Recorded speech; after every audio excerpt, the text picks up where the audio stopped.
What is up, my good people here at Beyond the Veil? Kristen Chirigio here, coming to you live from Las Vegas. I promise we won't do too many more political shows, but things are just really interesting right now. If you take a look at what's going on with the midterms, you'll find a big similarity to what happened in 2020. You've got Maricopa County, which is very fishy. You've got Clark County, which is very fishy. You have Pennsylvania, which is very fishy. And you have Georgia, which is very fishy. It's almost as if history is repeating itself right now. And I thought that was very interesting. I was actually watching a pundit on Fox News or something like that, and they were talking about how the GOP has failed in not playing the game the way that the Democrats have been playing it.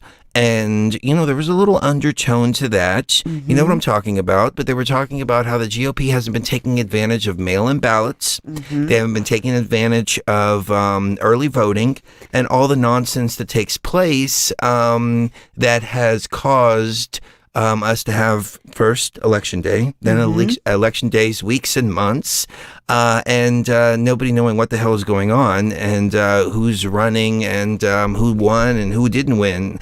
And as I predicted on the last show, everything was 51-49. Go and look it up for yourself. I said it on the last show.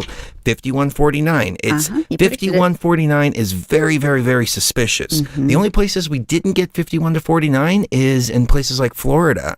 And The View was actually talking about how DeSantis was quote unquote gaming the field by tightening up the election laws and making it harder for people to vote by mail, and you had to show an ID. And I was like, the humanity, the world's smallest and fiddle DeSantis right here. won 63%, and there was a clear win. Mm-hmm. So I don't see very many libs out there right now. Mm-mm. I see them crying about Musk doing the $8 a month thing on Twitter for the check mark, and I'll tell you why that's problematic. Because when you have 1 million bots and suddenly you have to pay $8 a month, that's $8 million a month to run 1 million bots on Twitter. That makes it very difficult for those blue check marks to run amok. Mm-hmm. And that's actually kind of a tongue-in-cheek kind of joke reference that I didn't realize, but we were just watching Bicentennial Man, and they were talking about running amok, and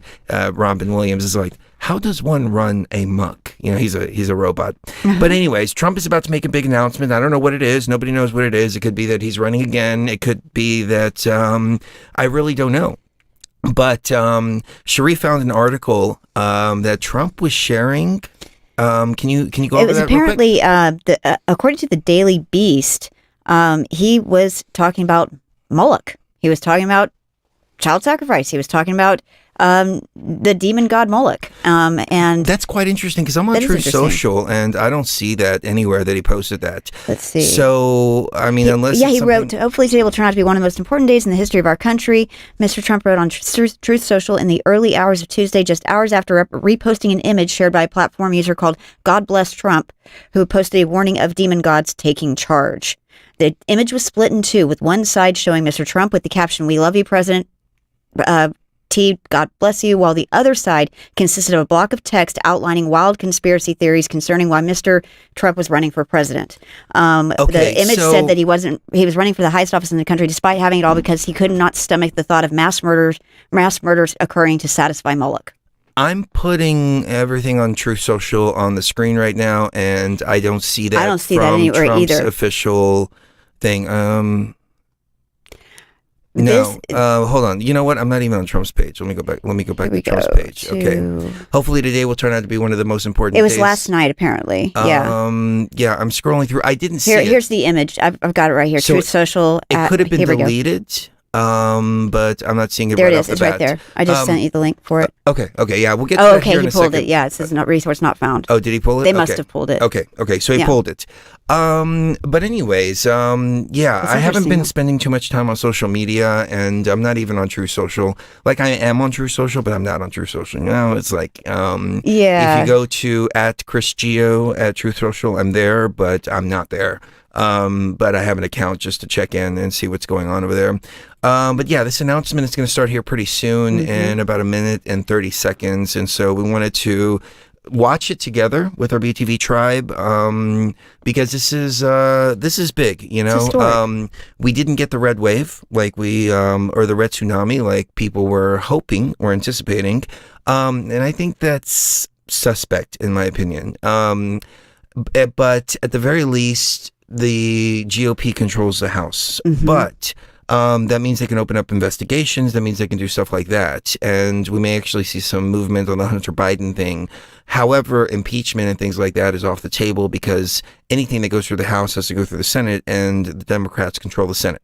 They control the Senate 50-50. At least from what we're understanding. From what we're seeing. You know, it could be 51 to 49. Yeah. Again, 51 to 49, the magic numbers, depending on what Georgia does. But anyway it goes, it looks like it's going to be 50-50 or 51-49. And of course, Harris being the vice president makes all the decisions in the Senate. And for impeachment, you need 2/3 majority anyway. So, you know, in a perfect world, what I would love to see is Trump getting put in as Speaker of the House, and then a Biden-Harris impeachment, and then Trump reinstated. And, you know, regardless of what you think of politics, it's a matter of survival at this point. It's a matter of lowering the gas prices. It's a matter of lowering the cost of food. It's a matter of getting somebody in there that knows what the hell they're doing, that is not bought and paid for by any foreign interests, and is going to bring this economy back to a strong economy where everybody's thriving. So this really isn't about politics. This is about life. Yeah. This is about quality of life. And I might actually play after this a video that I was watching earlier of a North Korean defector. And she was talking about how she came. Well, first of all, she went to South Korea, and she found a lot of racism there. And it was because they didn't really like immigrants. And North Korean and South Korean, even though they're all Korean, they don't really like North Koreans over there. Right. So she came to the promised land, which is the United States, the land of the free, you know, all that. And she went to Columbia University in New York. And she went there to get the best education that she can get. And when she got in, she started realizing that there were a lot of words that she wasn't allowed to say. Yeah. No, I'm watching the screen here. I'm waiting for it to come live. Okay. So there were a lot of words on the screen that they weren't allowed to say. And a lot of words on the screen. I'm watching the screen. I'm sorry. A lot of words in the university they weren't allowed to say. And she said instead of learning things, you know, you're the main focus was you have to remember everybody's pronouns because you can get kicked out of university for using the wrong pronouns. And then she brought up something that was right out of 1984. And she said, you know, that she remembers, well, first of all, she was told that math is racist. And it's a construct by the white man, and math is inherently racist. And her being an Asian person, you know, the stereotype usually is that Asians are really good at math. So, you know, that was kind of funny, but that was a little chuckle that I had, you know, within myself. Okay, it's starting. But let me finish the story real quick. So she said that she was reminded of what happened in North Korea when she was going to school. And they came to her and they said, does 1 + 1 = 2? And she said, yeah, of course. And they said, no, the supreme leader has determined that 1 + 1 does not equal 2. What happens when you take 1 drop of water and put it in another drop of water? Does it become 2, or does it become 1 bigger drop? And she said it becomes 1 bigger drop. And that's what the supreme leader has said. So it's right out in 1984. You know, 2 + 2 = 5 because the party says 2 + 2 = 5. And she found the exact same rhetoric that she was escaping from in North Korea right here in the United States. So it was really, really interesting to see. And she even went along to say, go as far as to say, she wonders if she's fighting tyranny all over the world, and if she brought tyranny here to the United States. But anyways, Trump is about to speak. There's some music there, so I'm glad I have it muted. But here we go. Everybody's got their phone out. Okay. Yeah. All right. Let's see All right, let's see what what he the has to announcement say. And again, I don't know what he's going to say. He I may know. announce a run. He may not. He may announce a new party. Some people are saying that too. I don't think that I would be don't know if good it's a good if idea. he did that. No. Because all that's going to do is just tear apart the GOP. But the GOP is already divided. That's what you Yeah. got to understand. It's the neocons that are most of the GOP, and then you have the ultra MAGA Republicans, and that's obviously the Trump people. So the neocons, the neoconservatives are the same, the Bushes and the Clintons and all of them. They're all part of They're all that part of the cabal. establishment, yeah. Oh, come on, turn the song off so we can turn the volume Yeah, up. I know, right? Come on, I don't want to get copyright. Come I don't want to on, get copyright. hurry up. But anyways, I'll turn it on when he starts talking. There we go. So yeah, that's the thing. It's not blue or red. Okay, we're trying to do something different here. And maybe he'll bring something different, maybe not. We're Americans. Let's listen in and find out.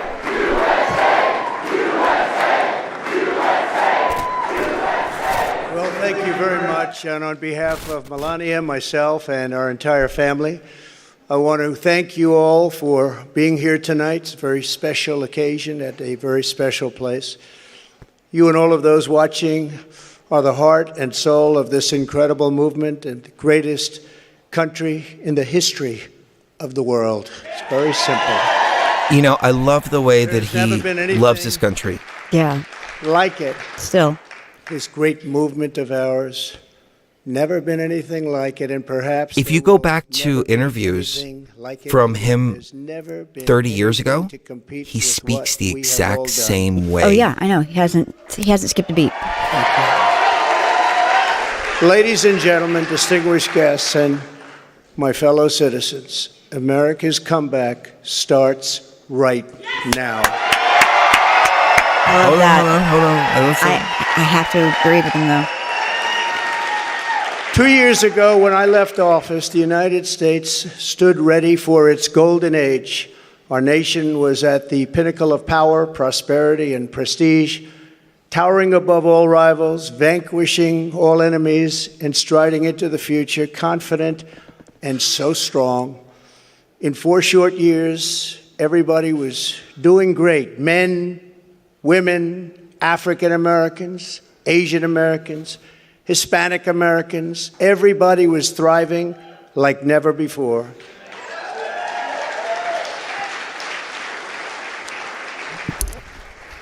There was never a time like this. We turned the page on decades of globalist sellouts and one-sided trade deals, lifted millions out of poverty, and together we built the greatest economy in the history of the world. When the virus hit our shores, I took decisive action and saved lives and the U.S. economy. And by October of the same year, America was roaring back with the #1 fastest economic recovery ever recorded. How about that? That's true. True. All of the incoming I think I was writing administration and all they had to do was just sit back and watch. Inflation was non-existent. Our southern border was by far the strongest ever. And because the border was so tight, drugs were coming into our country at the lowest level in many, many years. Importantly, after decades of rising energy costs, the United States had finally attained the impossible dream of American energy independence, which soon would have turned into energy dominance. That's If true. we'd been allowed to That's build true. that pipeline, We went and yep. saw Jeff Dunham on Saturday, and For the he first actually was time talking in about this memory, too. China was reeling and back on its heels. You've Yes, never it seen was. that before. We had him running. Because the United States was outdoing them on every single front, and China was paying billions and billions of dollars in taxes and tariffs. The farmers know that because they got 28 billion of it. No president had ever sought or received $1 for our country from China until I came along, and we were getting hundreds of billions of dollars.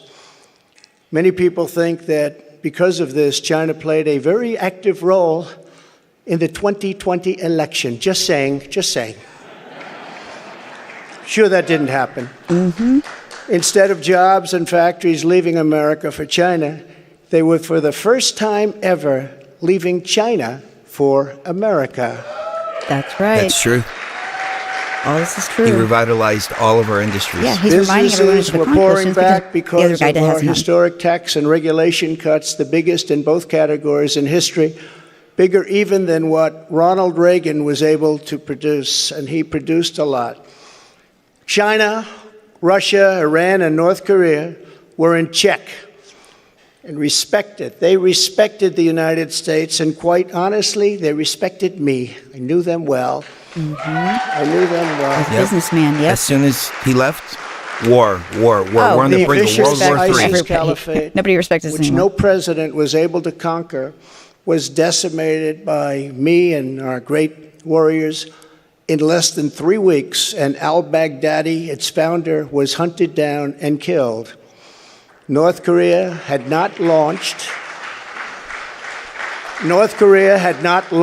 a single long-range missile since my summit with Chairman Kim Jong-un nearly 3 years before. We developed a relationship, and that's a good thing, not a bad thing. It's a good thing, not a bad thing.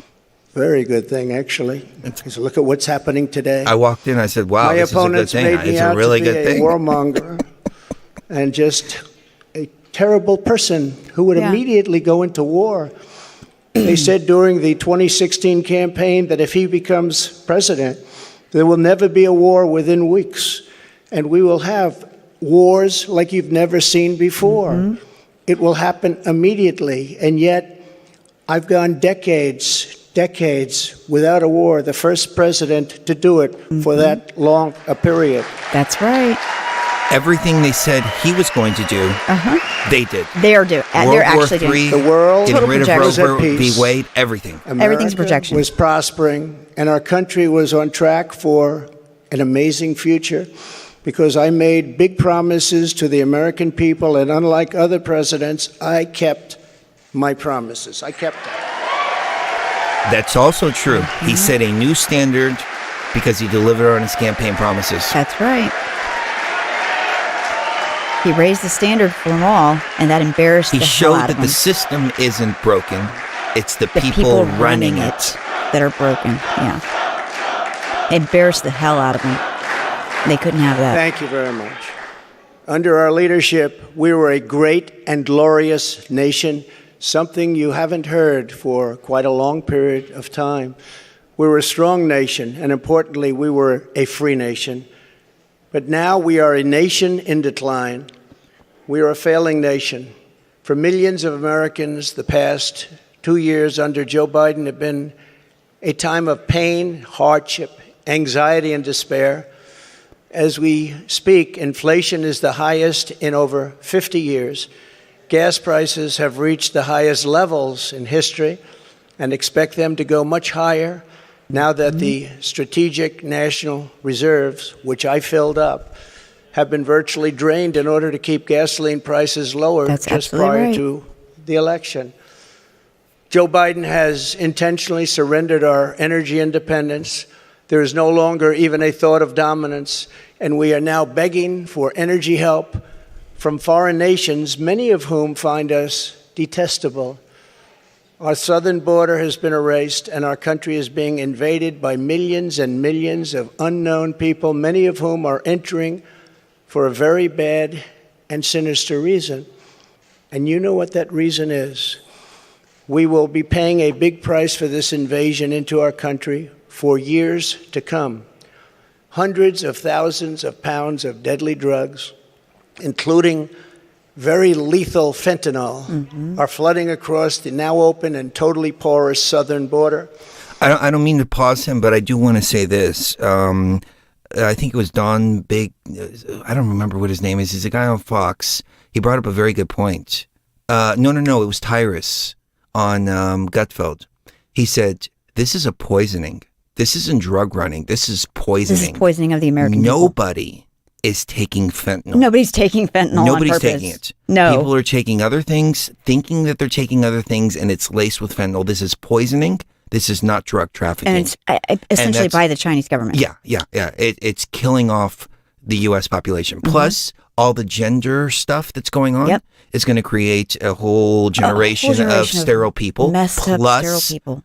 everything that Pfizer and Johnson & Johnson and everybody Man, else I don't did. even want. Yeah. The blood-soaked streets of our once great cities are cesspools of violent Yep, crimes, that's right. which are being watched all over the world as leadership People are being of stabbed other in the street countries here in Vegas. explain that this is what America and democracy is really all about. How sad.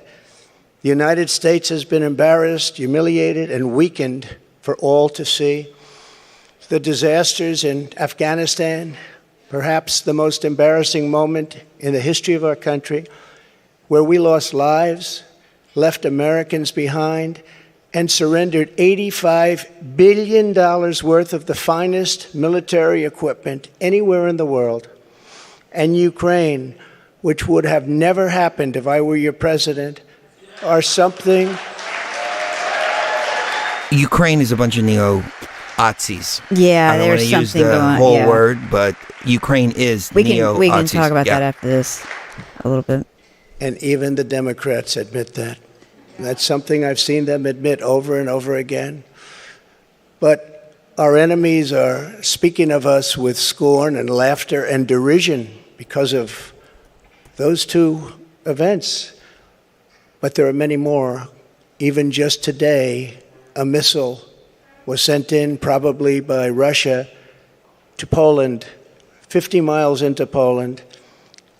And people are going absolutely wild and crazy. Yeah. And they're not happy. don't know. They're very, When did very this angry. happen in Yeah. history before? Now we have Yeah. a president who falls asleep at global Poland conferences, invaded. was held in contempt by the British Parliament over Afghanistan. Thanks to the words of wisdom, he said thank you to the wrong country for inviting him to a major summit on the environment of all things. They fly for days embarrassing. to get there, and then he calls the country a name that was actually a country on another continent. Doesn't even And know what he's continent leading he's us on. to the brink of nuclear war, a concept unimaginable just 2 short years ago. Well, in all I agree. fairness, though, John Fetterman winning the Senate was actually a win for Joe Biden because Biden's no longer the most brain-dead person He's totally in fit for the office. government now. He's totally fit for office. Cannot mention the nuclear word. It's too devastating. The Green New Deal and the environment, which they say may affect us in 300 years, is all that is talked about. And yet nuclear weapons, which would destroy the world immediately, are never even discussed as a major threat. Can you imagine? They say the ocean will rise 1/8 of an inch over the next 200 to 300 years. But don't worry about nuclear weapons that can take out entire countries with one shot. Something is wrong with their thinking. Under Biden and the radical Democrats, America has been mocked, derided, and brought to its knees, perhaps like never before. But we are here tonight to declare that it does not have to be this way. It does not have to be this way.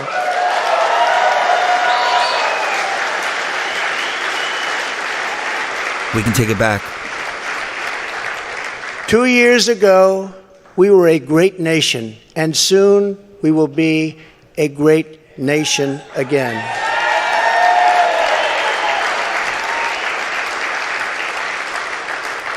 The decline of America is being forced upon us by Biden and the radical left lunatics running our government right into the ground.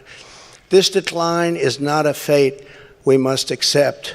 When given the choice, boldly, clearly, and directly, I believe the American people will overwhelmingly reject the left's platform of national ruin, and they will embrace our platform of national greatness and glory to America. Glory.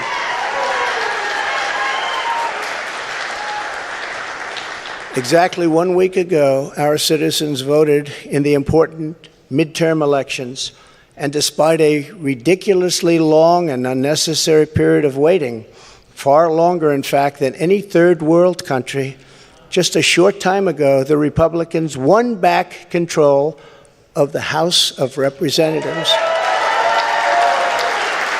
Just barely.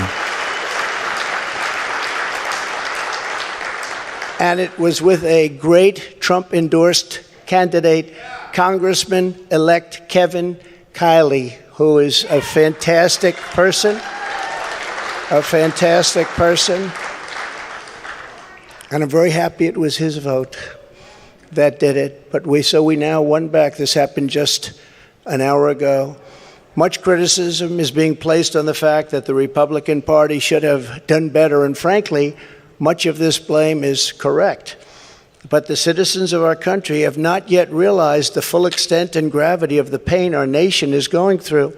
And the total effect of the suffering is just starting to take hold.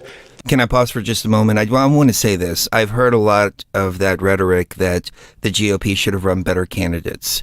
And that doesn't add up for me, because when you look at Fetterman and others like that, those were horrible candidates. We have a problem with our election system. We have a huge problem with our election system. They don't quite feel it yet, but they will very soon. I have no doubt that by 2024, it will sadly be much worse, and they will see much more clearly what happened and what is happening to our country, and the voting will be much different. 2024. I hope so. That's our only hope. If we can get the elections back to where they're supposed to be. Are you getting ready? He's going to do it. We're fighting back starting gonna do it. today. And I am too. I do want to point out that in the midterms, my endorsement success rate was 232 wins and only 22 losses. You don't hear that from the media. And this is an elegant night and an elegant place, and I'm not going to use the term fake news media. So we're going to keep it very elegant. But you don't hear that from the media. But I think you will, because people are starting to see what happened. That's some score. And in the primaries was 98.6%. But they were still trying to blame me.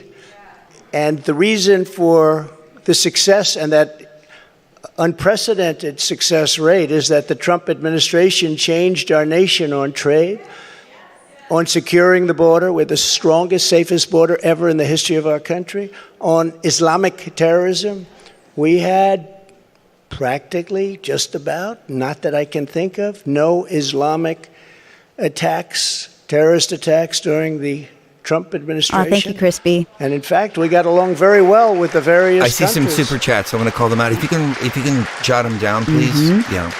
including coming up with the Abraham Accords. That's a great thing, the Abraham Accords. But it's because of cutting taxes and cutting regulations at the highest level ever, and on building the greatest economy.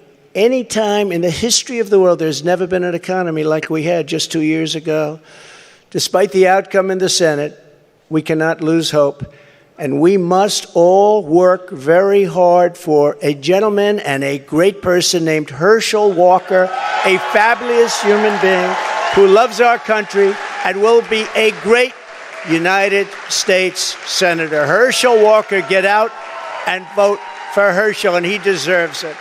I can't believe it. He was an This is incredible racist. athlete. That's He'll be racist. even better So senator racist. So get out racist and to vote endorse for terrible. Herschel Walker. A black candidate. We elected a group of incredibly talented America First leaders who will be stars He of did our so much party for the for minority many years to community. come. He really did. In the popular vote, another thing that's not discussed for the House, we must remember that Republicans won 5 million more votes, the largest margin in many, many years, over the Democrats. 5 million more votes. That's a big thing. Breaking the radical Democrats' grip on Congress was crucial. So in other words, because of our great congressmen and all of our great congressmen and congresswomen, we have taken over Congress. Nancy Pelosi has been fired. Isn't that nice?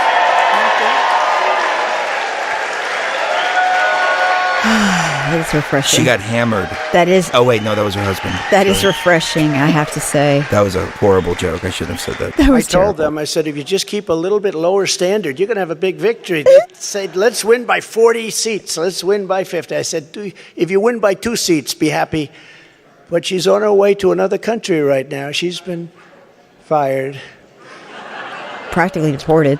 But we always have known that this was not the end. It was only the beginning of our fight to rescue the American dream. And it's a word you don't use, 2 words. I don't want to be Joe. It's 2 words, American dream. That was not good what he did. There are a lot of bad things, like going to Idaho and saying, welcome to the state of Florida. I really love it.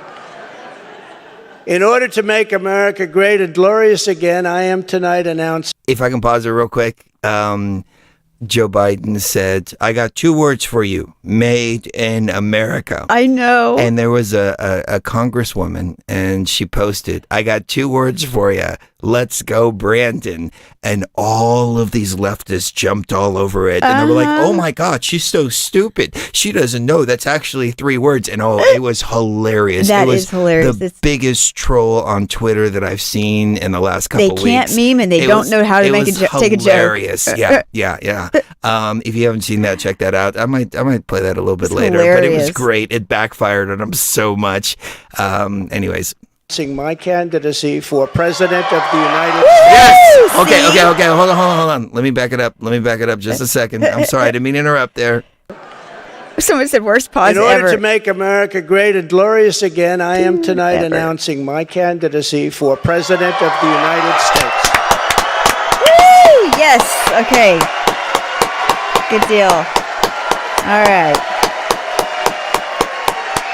With the Republican Party, or is he starting a new party though? That's what I'm. Yeah. Come on, dude. I think he's going to run Republican. That's awesome. Thank goodness he's back. I immediately feel better suddenly. So many incredible friends and family here tonight. It's such a beautiful thing. Some people say, how do you speak before so many people all the time? When there's love in the room, it's really easy, if you want to know the truth. It really is. You ought to try it sometime. Together we will be taking on the most corrupt forces and entrenched interests imaginable. Our country is in a horrible state. We're in grave trouble. This is not a task for a politician or a conventional candidate. This is a task for a great movement that embodies the courage, confidence, and the spirit of the American people. This is a movement. This is not for any one individual. This is a job for tens of millions of proud people working together from all across the land and from all walks of life, young and old, black and white, Hispanic and Asian, many of whom we have brought together for the very, very first time. If you look at the numbers, if you look at what's happened with Hispanic, with African American, with Asian, and just look at what's happening. This is a party that has become much bigger, much stronger, much more powerful, can do much more good for our country.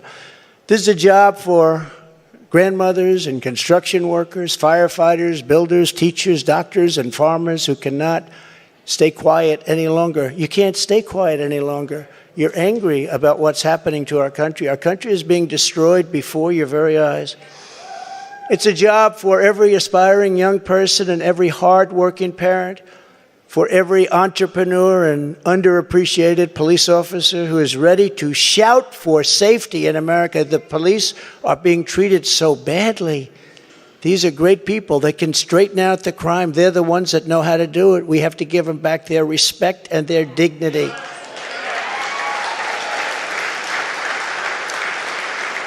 This will not be my campaign. This will be our campaign all together. I love how he's inclusive. Me too. He's always like that. Because the Makes only everybody feel force good. strong enough to defeat the massive corruption we are up against is you The American people. It's true. The American people, the greatest people on earth. We love them all. Tears going on. I know. And we love both sides. We're going to bring people together. We're going to unify people. And it was happening in the previous administration, previous to the previous.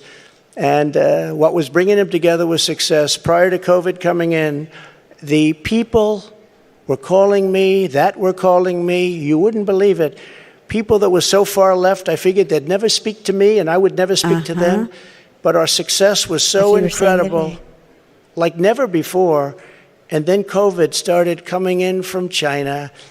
We call it the China virus. Some people call it other things. But it was devastating, and we built it back and did an incredible job. But when people say Republicans or Democrats or liberals or conservatives, I say we can all get together. And we were doing that. That was happening just prior, because the success was greater than this country has ever had. We were leapfrogging China and leapfrogging everybody else, and everybody wanted a piece of it.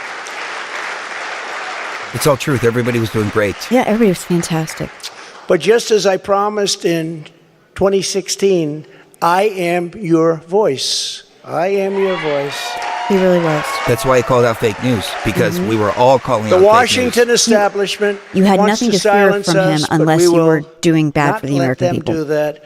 Nothing to fear from What him we at all. have built together over the past 6 years is the greatest movement in history, because it is not about politics. It's about our love for this great country, America, and we're not going to let it fail.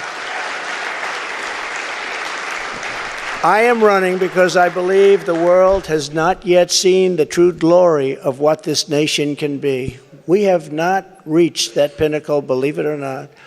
In fact, we can go very far. We're going to have to go far. First, we have to get out of this ditch. And once we're out, you'll see things that nobody imagined for any country. It's called the United States of America, and it's an incredible place. America is a wonderful, We are wonderful Americans, place. and we do not have to endure what has taken place in Washington, D.C. This is our country, our government, and the corridors of power, they're our corridors. They're not their corridors. These are our corridors. And we are coming to take those corridors back.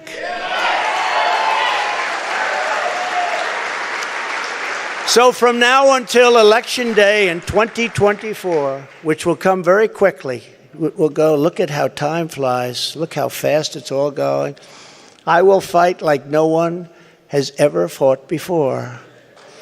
We will defeat the radical left Democrats that are trying to destroy our country from within, and likewise protect us all. We want to protect us. We have to be protected from all of those nations out there that are looking to destroy us from beyond our shores. There are lots of nations that hate us gravely.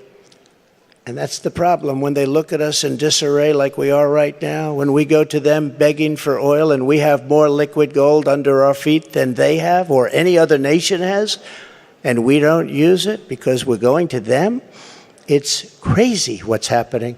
We can't let it continue. Joe Biden is the face of left-wing failure and Washington corruption. That's true. He actually took the words right out of my mouth, because I was going to say other countries despise us now, but they didn't despise us before. And if he gets back in, they won't despise us again. We will all be working together we'll all be for friends. a common goal of not only making America great, but peace, prosperity, unity throughout the entire world. I know, exactly. And everybody, not a new world order. We're talking about fair trade among all nations. Yeah. No wars, deals instead of wars. Exactly. He had a big G20 dinner tonight. Everybody flew over to wherever they flew over. And guess what? He never showed up. They're still looking for him. What's going on? got lost. G20, I used to love that. The leaders, they used to make deals for our country like you wouldn't believe. It was one, and give me the next one, give me the next one. And we got them to stop taking advantage I don't of even our have to country. comment. He's Every already nation saying it took all. advantage of our country. We renegotiated deals with Mexico and Canada, USMCA. We got rid of the worst trade deal ever made. NAFTA, the worst trade deal ever made. That's why the farmers love Trump, because we did a great job, but manufacturers also. And we did a deal. We restructured our terrible deal with Japan, and I did it with Prime Minister Abe, a great man who unfortunately is so sad. He was a great friend of mine, but a great man, loved his country so much. But we restructured and made it a really terrific deal, and with South Korea and so many other countries. And the best of all was what we did to China. We made an incredible deal, but after COVID, I don't even bother talking about it because the devastation that caused for the entire world was too much to bear.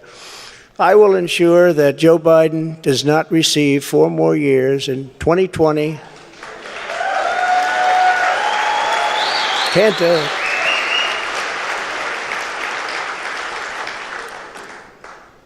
Our country could not take that.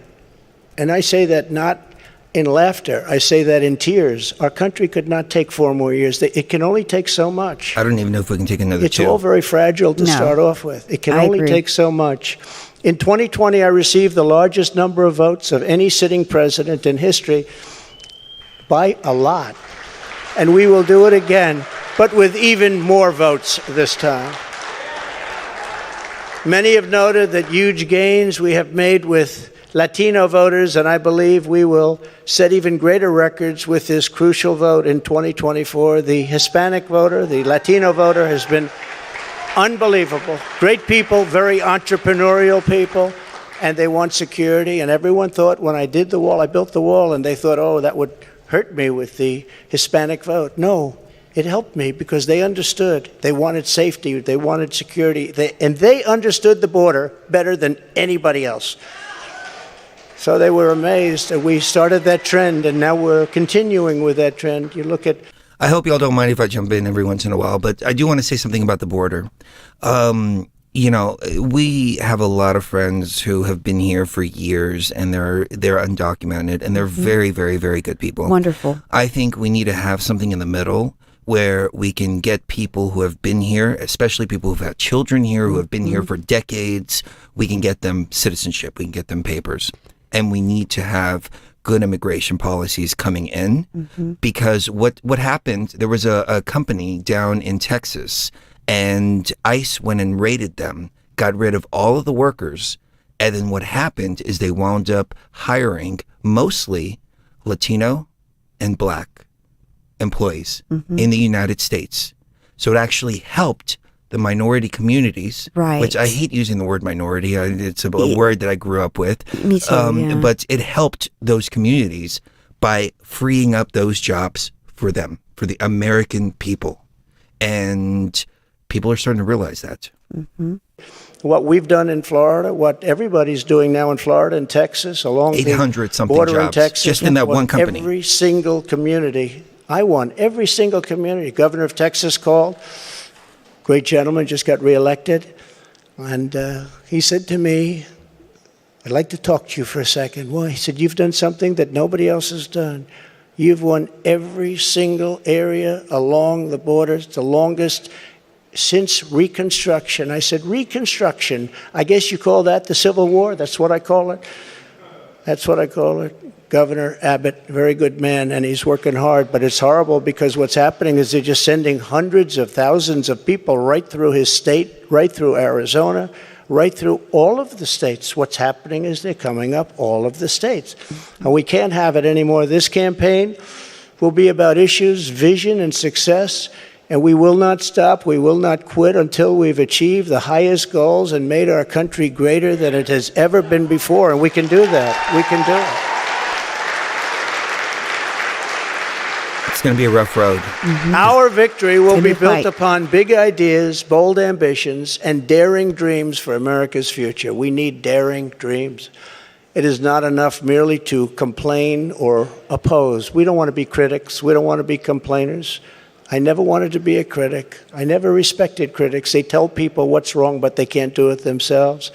We will win because we will fight with every measure of our strength and with every ounce of our energy to lift up the working men and working women of America and to restore the fabric of this nation. The radical left Democrats have embraced an extreme ideology of government domination and control.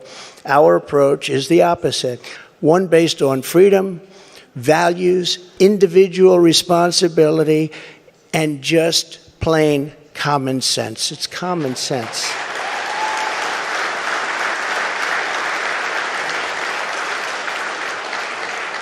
In 2 years, the Biden administration has destroyed the U.S. economy, just destroyed it. $7 trillion With victory, printed. we will again build the greatest economy ever. It will take place quickly. We will build the greatest economy ever. And if you remember, I did it twice. I did it before COVID and then handed off something where the stock market was higher than just prior to COVID coming in. And we did it twice, and we will do it again, but this time we'll do it bigger, stronger, better than anybody can even imagine. Awesome. Love that. I have faith in him because he has done everything He's fast. done it before. And yeah. he could do And things one of fast. the beautiful things of the pause, if there is such a thing as a beautiful thing, but one of the important factors of the pause is that we see how bad they've done. So we will be able to do it properly, and it will be much easier. Everybody will agree with us because everybody sees what a bad job has been done during this 2-year period, and it will be a 4-year period. Everybody sees that. It will be much easier for us to do what has to be done.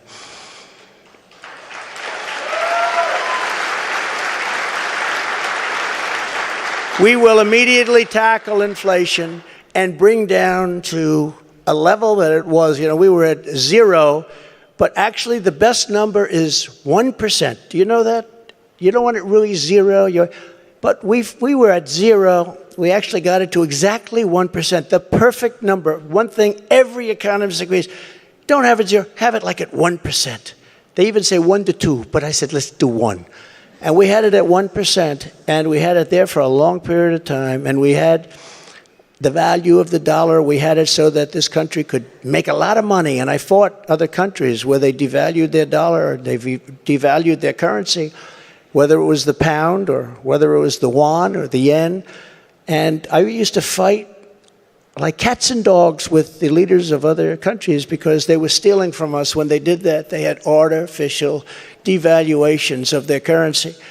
It's a very important thing. I haven't even heard it mentioned in 2 years. That's a very important thing. It's very hard for us to compete when they do that artificially. And they had to pay a big price when they did it. And they never really did it for very long. I said, we're not going to do business with you anymore as a country. And they believed me. And they let it go back up. Instead of putting America last, as the Biden administration has done very, very openly and bravely, because I can't imagine saying, let's put America last. I think it takes courage.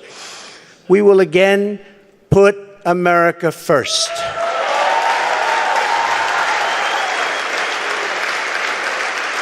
Every policy.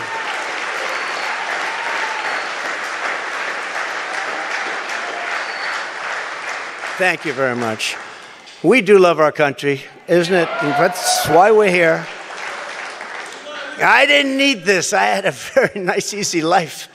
This is something I didn't need, and a lot of you people don't need either, but we love our country, and we have to take care of our country. We have to save our country. Every policy must be geared toward that which supports the American worker, the American family, and businesses, both large and small, and allows our country to compete with other nations on a very level playing field, which we never had until I came along and the Trump administration came along. And now we're losing it. They're moving back into China. They're moving back into these other countries. It's horrible. That means low taxes, low regulations, and fair trade, much of which I've already completed, but now will even greatly enhance. Other countries should pay for the privilege of coming into the American marketplace. They have to pay to come into our country and make all of that money, take it away from us.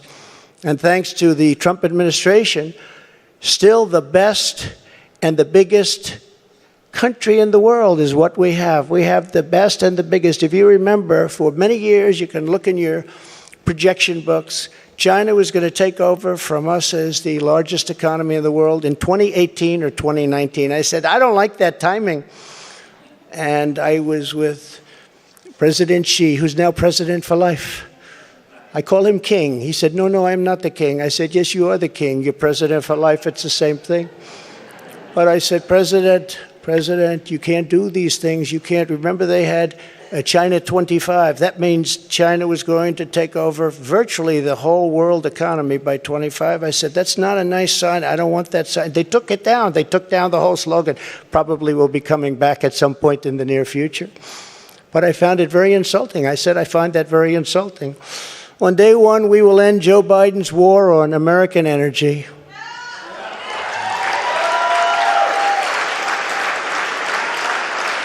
And you will see, when that happens, you will see energy costs come down. And because energy is so big and so important, you will see inflation dropping. You will see it come down. It's a thing of beauty.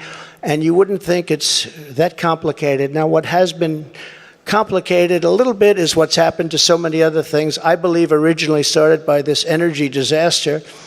We were $1.87 a gallon for gasoline, and now it's hitting $5, $6, $7, and even $8, and it's going to go really bad. The socialist disaster known as the Green New Deal, which is destroying our country, and the many crippling regulations that it has spawned, will be immediately terminated so that our country can again breathe and grow and thrive like it should.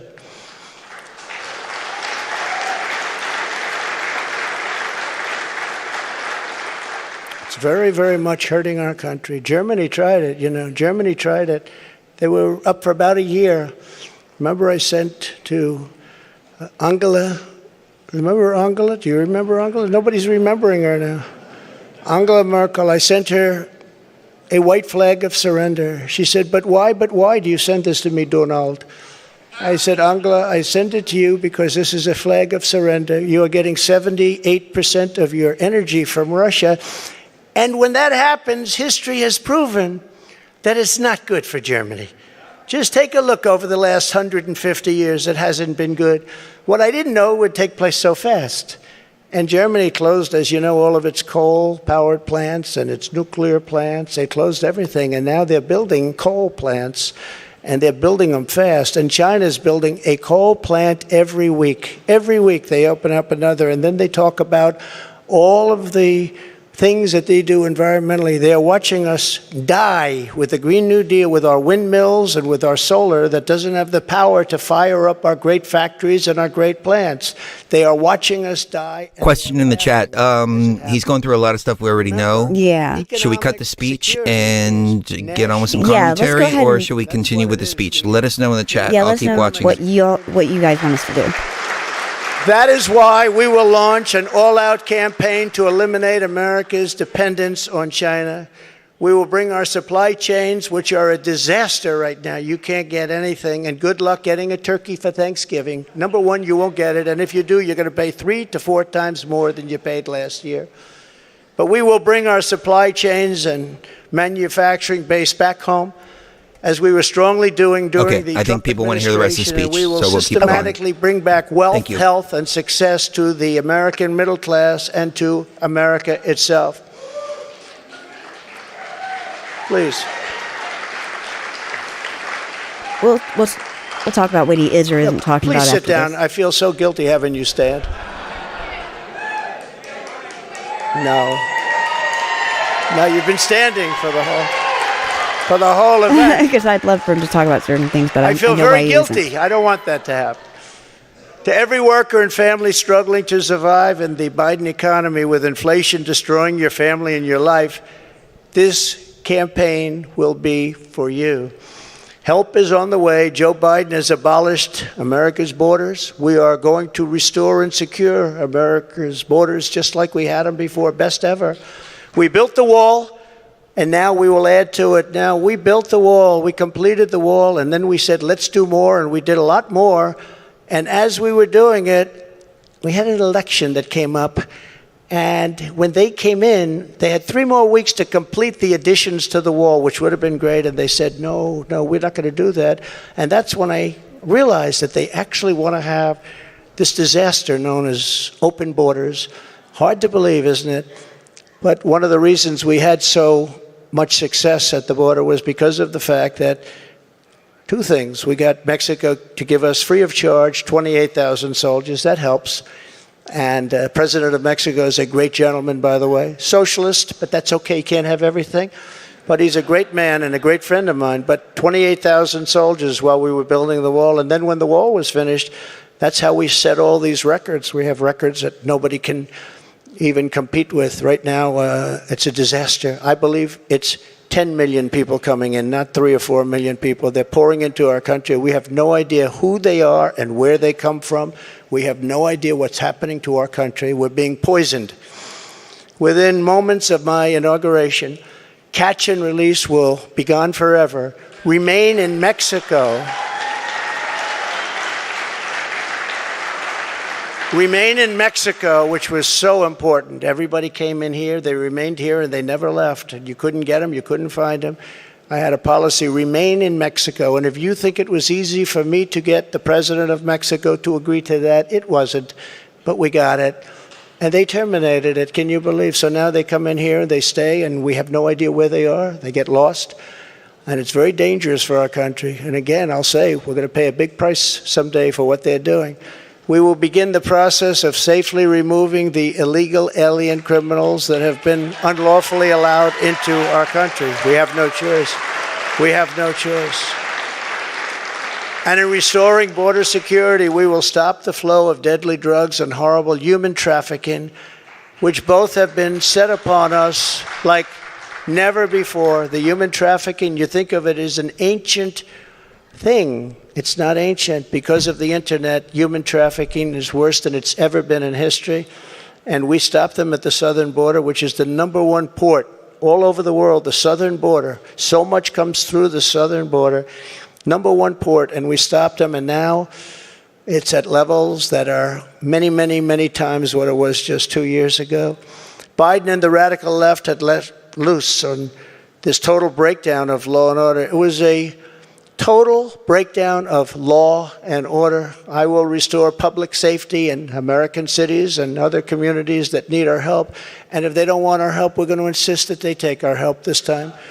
Because, you know, the Democrat governors, these are all Democrat cities. The governors and mayors are supposed to ask for the help, and they would never ask for the help. And yet people are being shot and killed at random like nobody's ever seen before. And we sent in the National Guard and Minneapolis and in other places. In Seattle, we went and we were getting ready to go, and they took over part of the city. And the governors, the Democrats don't want to ever ask to do anything because they don't want to shake things up. In the meantime, the cities are rotting, and they are indeed cesspools. I got to comment on that for just a second because it's very true. I mean, that's constitutional to the letter. Mm-hmm. If the states don't want National Guard, the federal government can't send National Guard. Yeah. And he respected the states' rights. The one thing that he failed at, in my opinion, is protecting the rights of the people when the states were violating them. That's the 10th Amendment. Yeah. So it's kind of like right on the fence there, but, you know, he is speaking from a constitutional standpoint. Of blood. So we're going to go and help them even if they don't want the help. We will give our police back their authority, resources, power, legal protection, and we will give them back their respect. They're great people.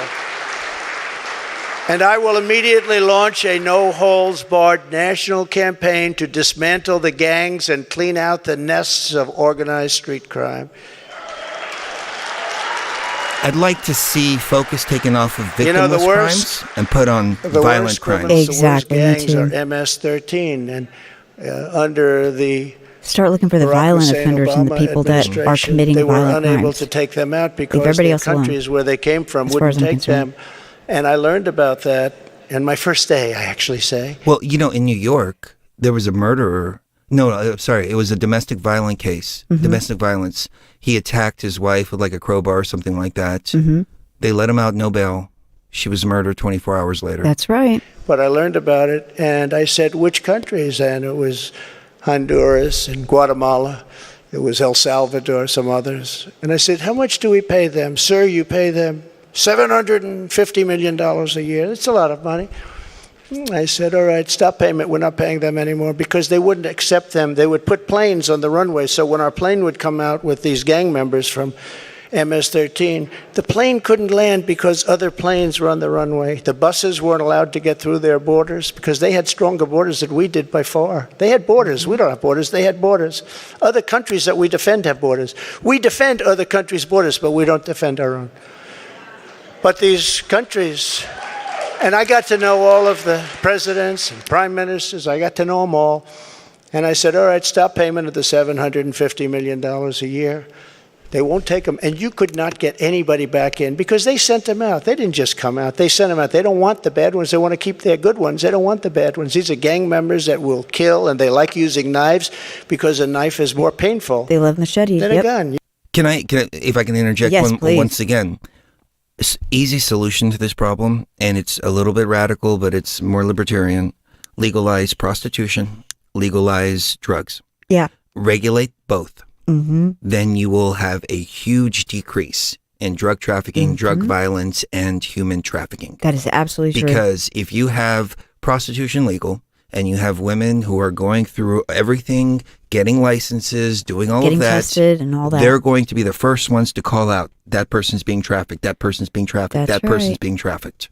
That's the only way to stop it. Yeah. You've Only read way. the stories. MS-13. These are savages. They say, oh, please don't use that name. They're people. No, they're not. These are savages. And so we went along, One's and I said, machetes, stop yeah. payment of the $750 million. And I get a call the next morning from the presidents of every country that we're talking about. Sir, there seems to be a misunderstanding. What's the problem? Is there anything we can do? Yeah, you're not taking your MS-13 gang members back that you sent to us. Uh-huh. In the caravans. I love the name. I came up with it. I love the name.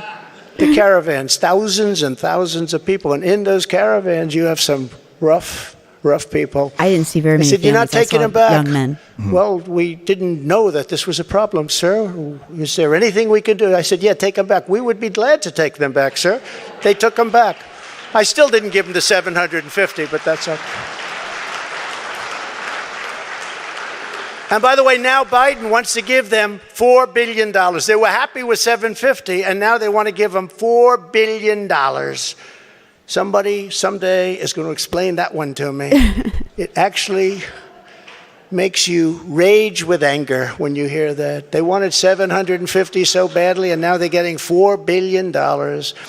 We will wage war upon the cartels and stop the fentanyl and deadly drugs from killing 200,000 Americans per year. That's a lot of people. Fentanyl Dying is of scary. overdoses, It is really scary. I mean, we party every once in a while, and it's scary knowing that that stuff is out there. And like I said earlier, nobody is taking fentanyl. Nobody. They're taking something else, is knowingly believing doing that it. it's something else, and then overdosing on fentanyl. And it is scary, it is dangerous, and it is poisoning. I think it's an act of war. It's biological warfare. Yeah. That's exactly what it is. Yeah. And I will ask Congress for legislation ensuring that drug dealers and human traffickers, these are terrible, terrible, horrible people. Thank you. Who are responsible for death, carnage, and crime all over our country. Every drug dealer, during his or her life on average, will kill 500 people with the drugs they sell, not to mention the destruction of families.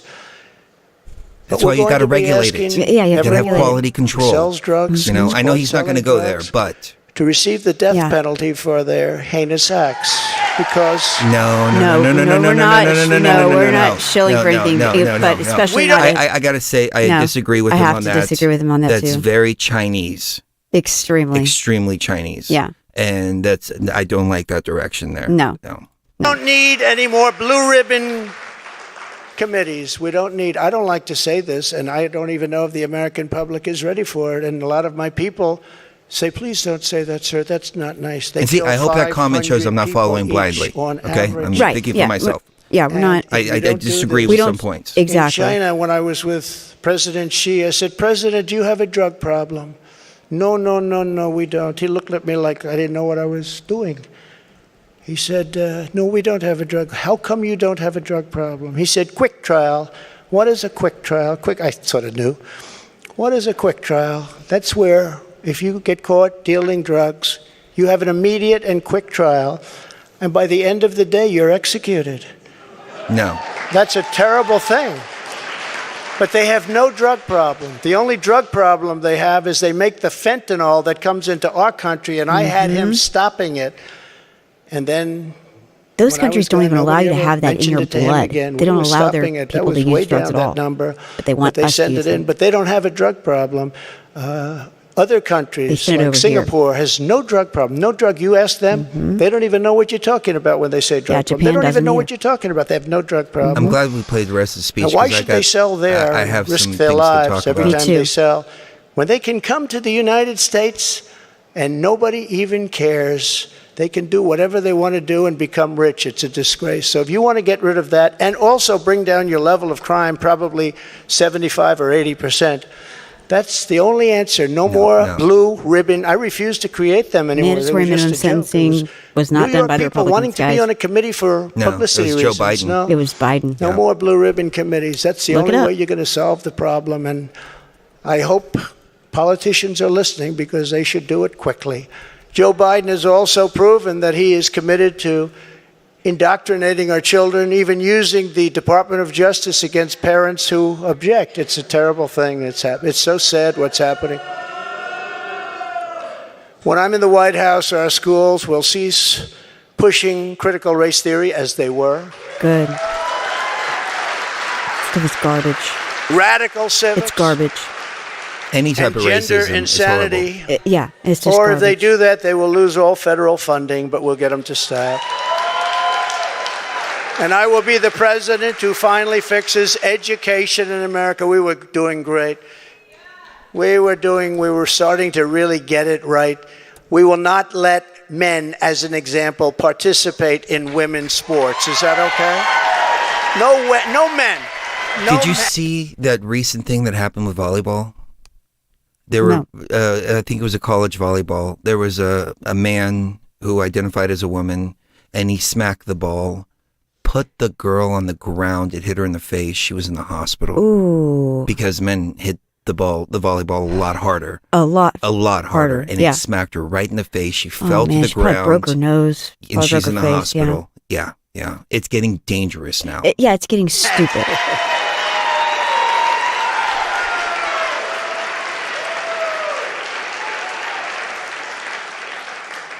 My people tell me, sir, that's politically incorrect to say. I said, that's okay, I'll say it anyway, if you don't mind. We've had tremendous problems, and you know, it's very unfair to women, just very, very unfair. We will defend the rights of parents, and we will defend the family as the center of American life. But who would think, standing up here, 10 years ago, 15 years ago, that a politician, and I don't like to think of myself as a politician, but I guess that's what I am. Yeah. I hate that thought. But that a politician would be up saying, we will defend parental rights. Of course you're going to defend it. Who would think that we even have to mention this? Who would think it even should be a subject to be talked about? We have to defend parental rights. Can you believe this? As Commander-in-Chief, I will get Biden's radical left ideology out of our military. Yeah, this is and I political did. 3D, I but did. And in the first day, people they are put it parents. back. They You still signed have an to raise your executive kids. You order still and have they to go to put it work, back. It was etc. gone. Oh, yeah. I mean, you Yep. just can't meditate yourself out of $8 a gallon gasoline. No, there's no way to meditate your way out of that one. It's not one. going to work. No. Yeah. Your We will landlord is abolish not going to every appreciate Biden that. COVID mandate and rehire every patriot who was fired from our military with an apology and full back pay.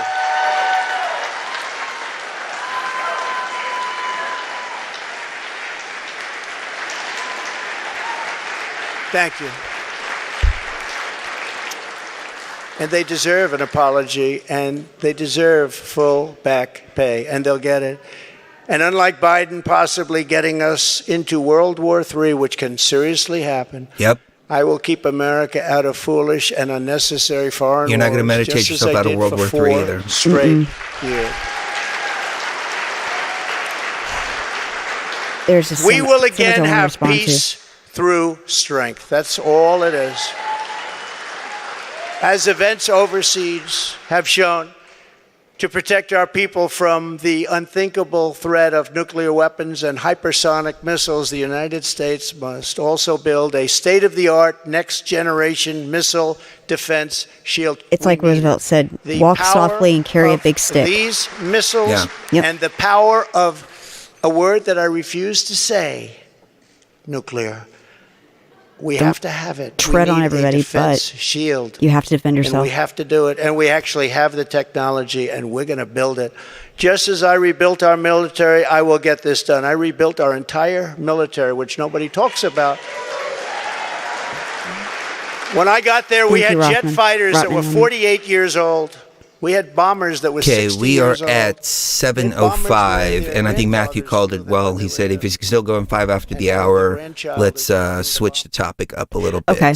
So, yeah, There are thank so you many guys for things hanging there. out. Yeah. And there were a couple of things to unpack. Yeah. He lost me at the death sentence for drug dealers. That is not a good solution. It's tyranny. Yeah. As somebody said, warp speed.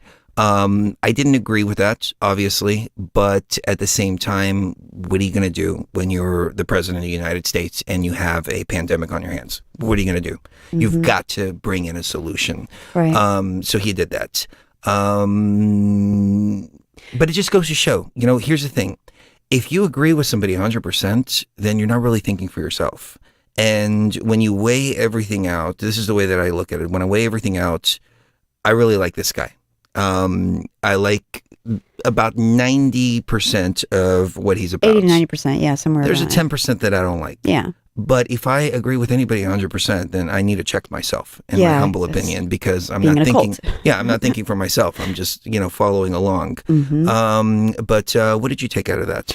I actually really appreciated it's not about this guy. It's not about this one guy. He even said it himself. It's not about that one guy. It's about a movement and people finally starting to fight back in an intelligent way, not in an unintelligent way, not in a reactionary way, but in a real, concrete, distinctive. It's all in the mind. Mm-hmm. It is all in the mind. Once you shift over into, okay, the claws are coming out. I can't hold back anymore. I can't not fight back intellectually anymore.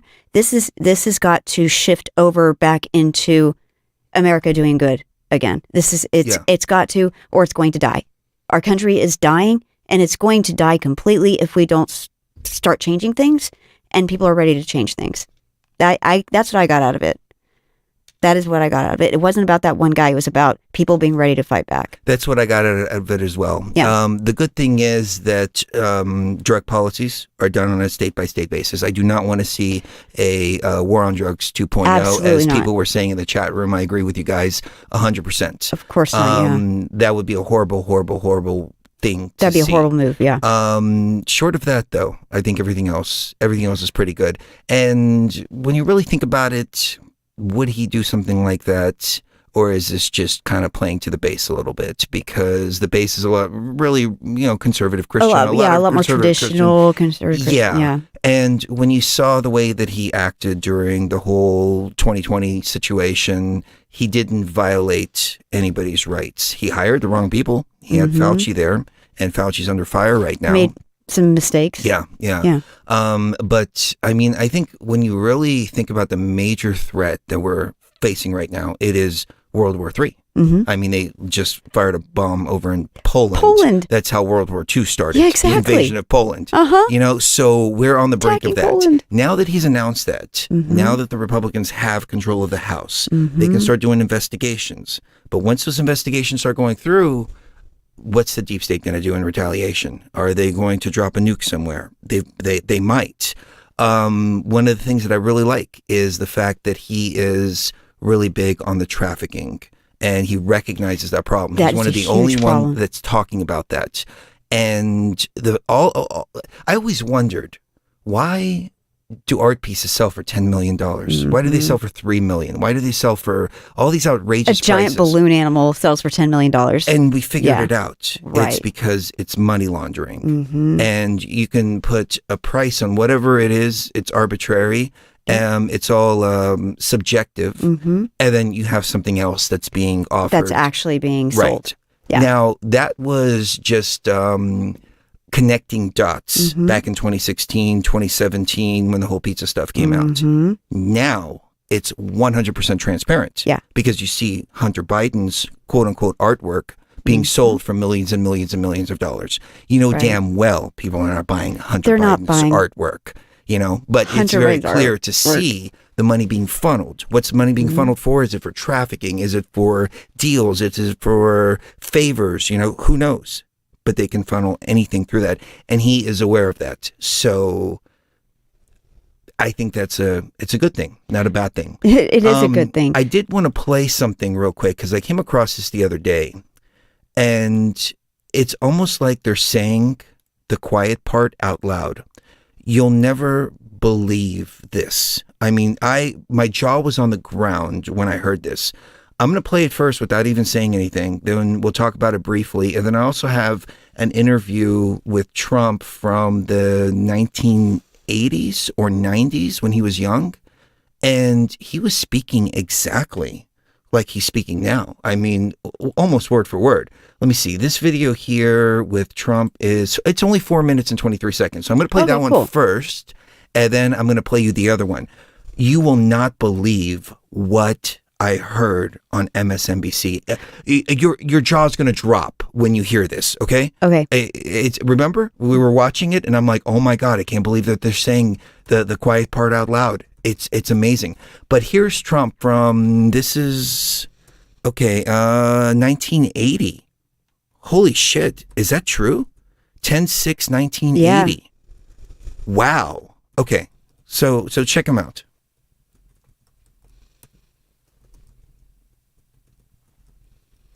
You are a mover, you are a doer.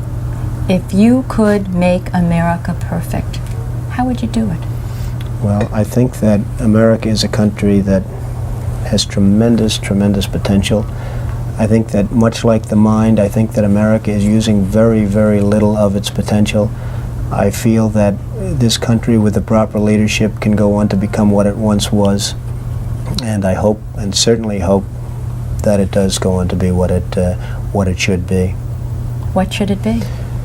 Well, it should really be a country that gets the respect of other countries. Is respect the most important thing in your opinion? Well, respect can lead to other things. When you get the respect of the other countries, then the other countries tend to do a little bit as you do, and you can create the right attitudes. The Iranian situation is a case in point.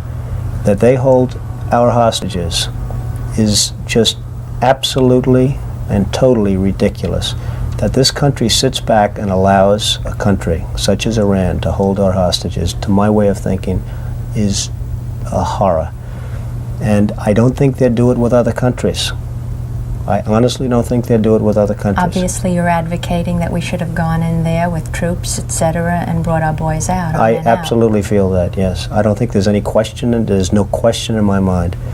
I think right now would be an oil-rich nation, and I believe that we should have done it, and I'm very disappointed that we didn't do it, and I don't think anybody would have held us in abeyance. I don't think anybody would have been angry with us, and we had every right to do it at the time. I think we've lost the opportunity.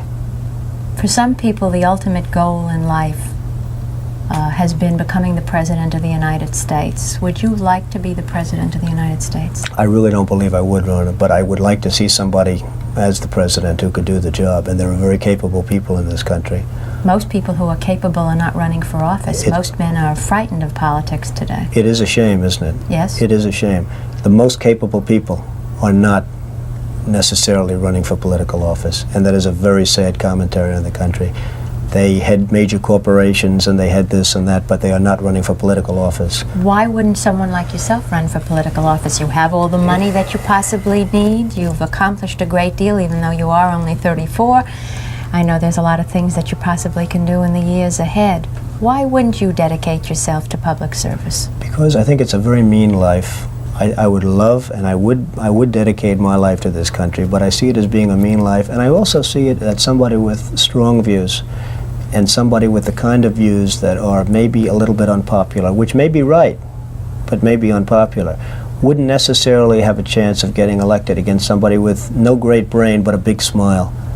And that's a sad commentary for the political process. Television, in a strange way, has ruined that process, hasn't it? It's hurt the process very much. I mean, the Abraham Lincolns of the world. Abraham Lincoln would probably not be electable today because of television. He was not a handsome man, and he did not smile at all. He would not be considered to be a prime candidate for the presidency, and that's a shame, isn't it? But if all the men are like you, then when are we going to get somebody who might be good? I don't know. I hope it's around the corner, but I don't know. I really don't know. What I would like to be involved in is trying to help choose somebody, or working with a group of people whereby they put up a candidate who would be acceptable to be a presidential, to be the president. The country, if we had the one man, and it's really not that big a situation. You know, people say, well, what could anybody do as president? The one man could turn this country around. The one proper president could turn this country around. I firmly believe that. If you lost your fortune today, what would you do tomorrow? Maybe I'd run for president. So there was more to that interview, but it was amazing to see how consistent he is. So when you watch the full interview, he's saying the exact same things back then in 1980 that he's saying right now. So that's one thing that you have to admire about him. That's one thing that you got to respect about him. You don't have to agree with him, but at least respect the fact that he has been consistent throughout all of the years. That is absolutely and he had no aspirations to run for president. As I mentioned before, one of the things that really perked my ears up when I started watching him and then I started seeing his policies is, he being president was a downgrade in his life. Oh, yeah. All of a sudden you go from from being a superstar businessman who can travel the world to having Secret Service monitoring your every single move. You can't go out, you can't do this, you can't do that. You're constantly bashed. He was loved before. And all of a sudden he was called a racist, he was called this, he was called that. And he was even speaking that back in 1980. It's a very, very mean position to be in. And a lot of crap gets thrown at you and everything like that. But he did it. He did it. And oddly enough, his gematria numbers, I'm not a gematria expert, so if I'm wrong about this, don't quote me on this. This is something that I heard from a gematria person. His gematria numbers are 45 and 47. Mm-hmm. So if that's the case, we may see that. Now, if I can flip your attention here to MSNBS really quick. Okay, I'm just going to play this clip. It's 7 minutes long, but this part comes up right about the 4-minute mark. So bear with me until the 4-minute mark, and you're going to hear something that's just going to blow your mind. Slow-rolling 5-alarm thermonuclear dumpster fire that has been Elon Musk's acquisition of Twitter these past few weeks. One of the few saving graces has been this, that even after sweeping layoffs, chaotic changes, and reports of cratering company morale, at least there were still a handful of people there keeping the lights on, minding the important stuff, in charge of things like security, safety, privacy. No more. In the last 48 hours, 3 top executives in charge of things like security, safety, and privacy resigned. Now, whether or not you use Twitter, I know lots of you do, surely you can understand how fraught a moment like this could be. The app that has, for better or worse, become a kind of national town square where hundreds of millions of people interact with one another, message one another, and wittingly or unwittingly share information, opinions, views, news. Now, protective measures are disappearing. Consider this from Politico. Quote, between the now canceled rollout of its controversial new checkmark policy and the exodus of top security staff, Twitter is quickly exposing itself to a deluge of new security risks that could soon ramify into the public sphere, according to top cyber experts and those who've overseen cybersecurity in other companies. From users impersonating emergency service providers that's not panic, the point. Extortionists. When you hear the point, you're going to go, oh my God, I can't believe they said that out loud. Quoting one cybersecurity expert, quote, it is staggering to imagine the amount of risk that this platform has opened itself up to. Let's bring in business and tech journalist Kara Swisher. She's a contributing editor at New York Magazine. She's the host of not one, but two podcasts, The Pivot and On with Kara Swisher. So nice to have you here. At the table, NBC News senior reporter Ben Collins joins us, and Alicia is still here. She's going to help me try to unpack this with the two of you. So, Kara, you've helped me understand who Elon Musk is and that he had extraordinary success with Tesla and SpaceX. Twitter seems like a hot mess. What happened? Or a cold mess. I'm not sure what you want to call it. It's, I thought, of all the people that could have helped fix this, Elon Musk could have been at the top of my list. I'm sort of surprised by the casual cruelties, the kind of chaos monkey kind of behavior, the pontificating on Twitter as a person, but also the CEO, and the treatment of these people at Twitter. Now, layoffs are going on all over tech, but layoffs are going on all over tech. Oh no, they shut down the pipeline and hundreds of thousands of jobs were lost, and they were like, oh, screw them. Yeah. Oh no, the Twitter They're employees. not going to cry about that, but they're going to cry about Twitter. But that's still not the point. Still not the point. Listen to what comes up here at about the 4-minute mark. not in this format. I've never seen anything like it, actually, in my covering of all of Silicon Valley for 25 years. So, Kara, I want to ask you a question sort of from my lens. You know, I watched a lot of people on the right flatter from her reptilian figures, lenses, not just Donald Trump, but other figures, and then watch them implode, lose a moral compass, lose any attachment to anything that resembles conservative policy. Times and I saw them do that to Elon Musk. But based on your reporting of his other business successes, I thought surely he won't destroy himself in service of those people. It looks like he is. Oh, I'm not sure what he's doing because, by the way, he would turn on them if he wanted. I've known him for many years. He was a big fan of Obama's. He had real problems with Trump. We talked about it quite a bit. We've talked about it on stage publicly. He had been an independent, I would say. And then he seems to have embraced, I'm not going to say red pill because I think that's unfair. You hear that? Seems to embrace you hear that? He embraced the red pill. Now, hold on. It gets better. Being contrarian for no good reason except to be contrarian and rail against the media or liberals or Biden, whatever he wants to. And part of it is maybe he's changed his viewpoint. The other part is small, petty things. Like I think Biden didn't include him in some automobile, electric vehicle stuff, as he should have. And I think he was mad about it. I don't know any other explanation. But you don't know any other explanation? None at all. Twitter. What do you think is going on? Okay. Listen, I think the red pilling thing is correct. So red pilling on the internet, that's the word for right-wing radicalization. They took that from the Matrix. From the Matrix. You remember that whole thing? Take the blue pill, take the red pill, see reality with the red pill, right? And, you know, the people who made the Matrix say, please stop co-opting my stuff, by the way. Well, you take the red pill. Okay, I'm going to play that again. Because That's the word for right-wing radicalization. They took that from the Matrix. And the Matrix. They took it from the Matrix. So when we get mad, we destroy We'll play it again. Twitter. What do you think is going on, Ben? I think the red pilling thing is correct. So red pilling on the internet, that's the word for right-wing radicalization. What? They took that from the Matrix. The Matrix. Oh, come on. You remember that whole thing? Come on, Take the Ben. blue pill, take the red pill, see reality with the red pill, right? And, you know, the people who made the Matrix say, please stop co-opting my stuff, by the way. But, this follows the same pattern as those people. If you see the people he's interacting with right now, after he lost all the advertisers, after he's angry about, the fact that the advertisers don't want free speech, aka they don't want to be impersonated if you're the Nintendo Corporation and they don't want Mario. Okay. So they are literally saying that people are taking the red pill to see reality. That's a good thing. It's not a bad thing. And Neo wakes up and he sees the world for what it really is, and he sees the illusionary world. And MSNBC is acting like saying it's a bad thing. These people are being red pilled.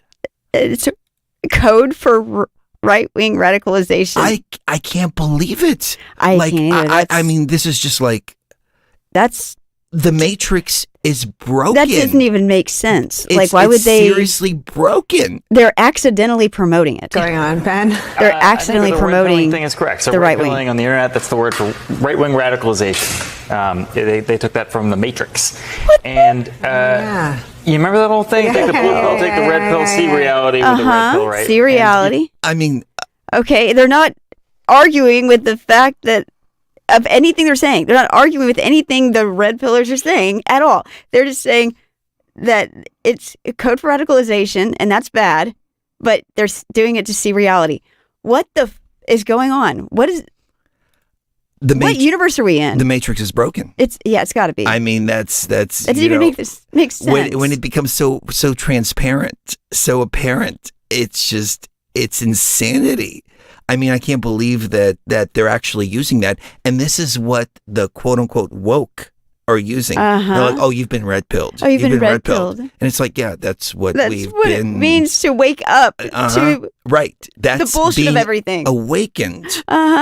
Awakened is a little more difficult to spell than woke. So, you know, you're leveling up in consciousness. They're saying take the blue pill and keep watching TV, damn it. Right. Exactly, Rotman, exactly. That is exactly what we're saying. It's like, they're accidentally promoting their enemies. It's that broken. Someone said, I think we're stuck between two realities. We could be. We're right on the cusp between two realities. They are trying to remove the reasoning behind the red pill idea. Yeah. They're trying to twist it into something else. Just like I was talking about last week. They invert everything. Good into bad, bad into good, evil into good, good into evil. It's all twisted around until they have it molded into what they want. That's exactly what it is. And it's becoming so apparent. As you said, they everything that they blame other people for, they're doing themselves. Everything that they're for is completely and totally backwards to what is in people's consciousness. Right. And they're acting like they're the majority out there. Right. And everyone thinks like them. And everybody thinks like, right. No, and nobody thinks but you see all these companies, you go woke, you go broke. And people are realizing this. I've got a funny little video here from the Babylon We Bee. can't have a system where... This is... What is it? Could you please stand back? You've entered sovereign territory. Wait, what are you talking about? Well, since Elon Musk is buying Twitter, we have no choice but to protect our rights as Twitter employees. You don't have any rights. You're not allowed to say that. You're in my zone. What zone? We were inspired by Chaz to create the social platform autonomous zone. Welcome to Spaz. Hey, Lizzo says we can't say that anymore. Fine. We'll just call it Twitter Chaz. This is my zone of safety where free speech is not allowed. Elon has no authority here. This is Twitter property. I need to come inside your fort. What's the password?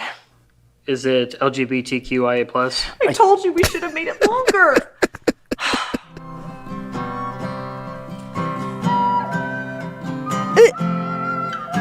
Sandy, what's going on here? We're hosting a yoga class. I hired We're you about to have to do a drum job. circle. If you're not going to do it, I'm going to have... What is it? Could you please stand back? You've entered sovereign territory. Wait, what are you talking about? All right, I think it repeated itself.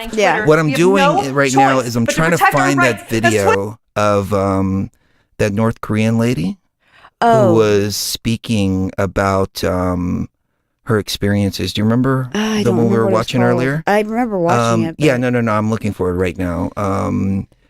It was actually really chilling because she was making a lot of parallels with 1984 and the way that they were taught in North Korea. I think and, I found... and the way they're teaching people now. Yeah, I found it. was called like North Korean... even North Korea is not this crazy. No.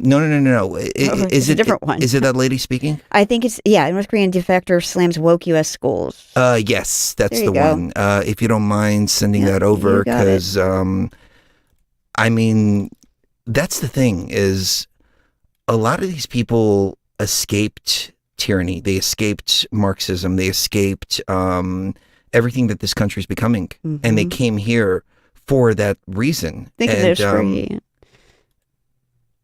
They're appalled by what they're seeing when they get here. Yes. Especially in the universities.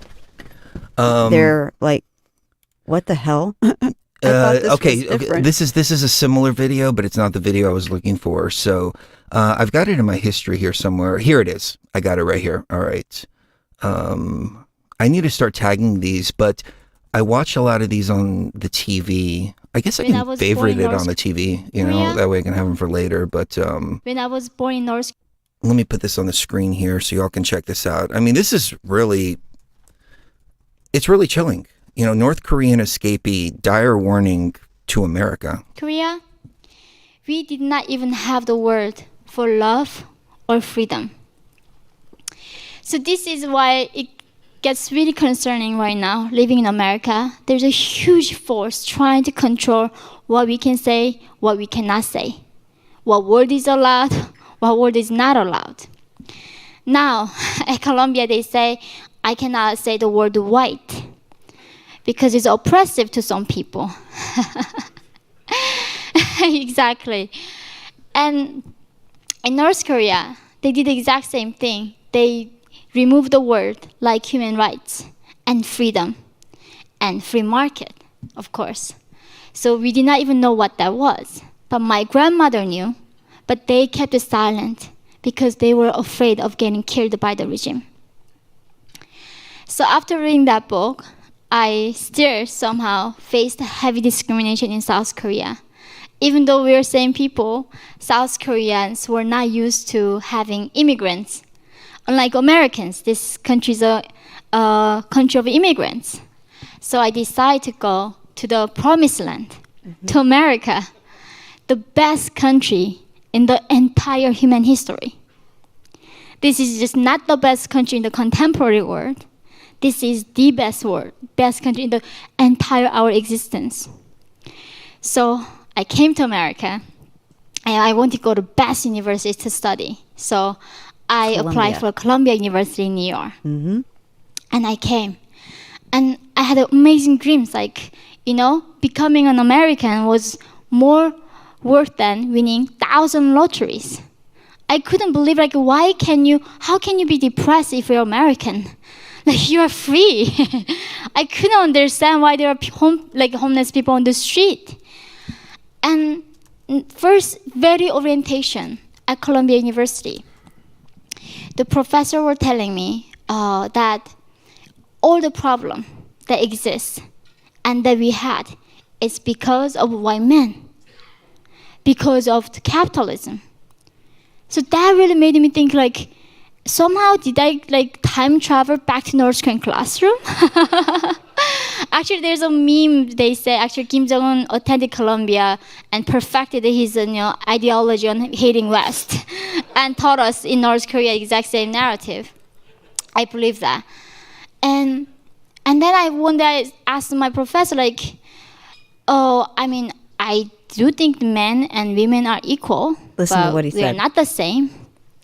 And professor tells me, you're brainwashed. You're brainwashed. And She's brainwashed. it was horrendous. Every orientation, every class, right before the class. Even before I get to my classmate as an individual, what they like, what's their favorite food, what they like to do. My first job is remembering their pronouns.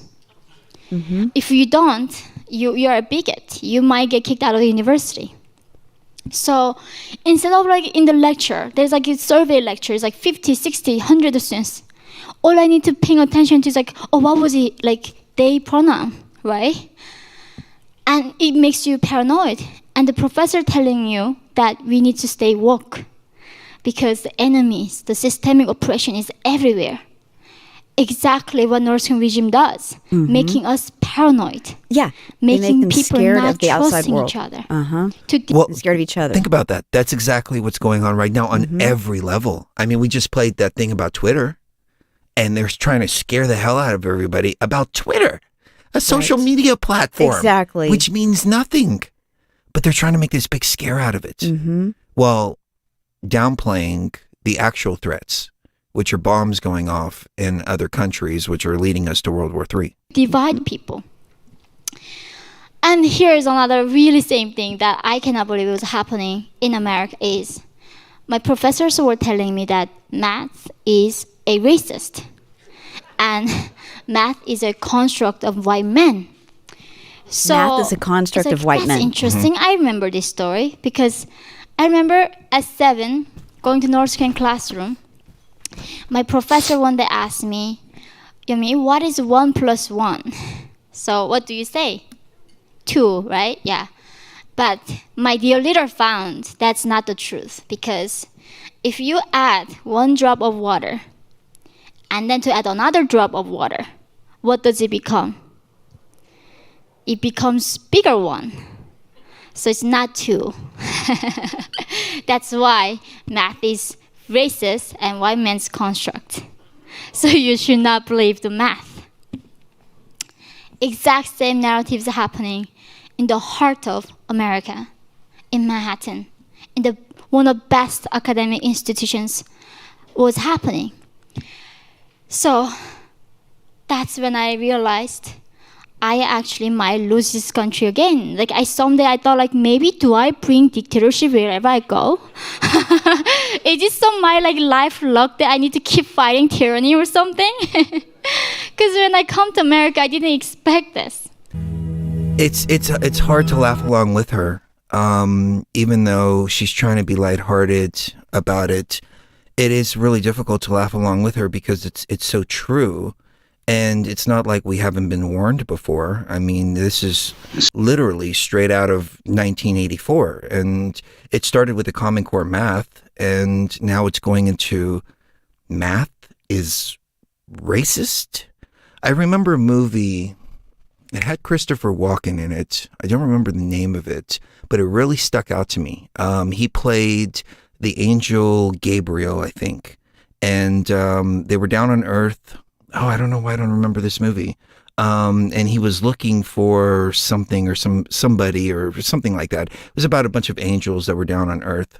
And there's this one scene where he's talking to some kids at a school, and he looks at them and he says, "Learn your math, kids. It's a key to the universe." I wish I can remember what movie that was. Somebody please let me know in the chat. But I mean, this is really straight out of 1984. Serious delusion. Photographs about which you've had hallucinations, which you believed you held in your hand. They never existed.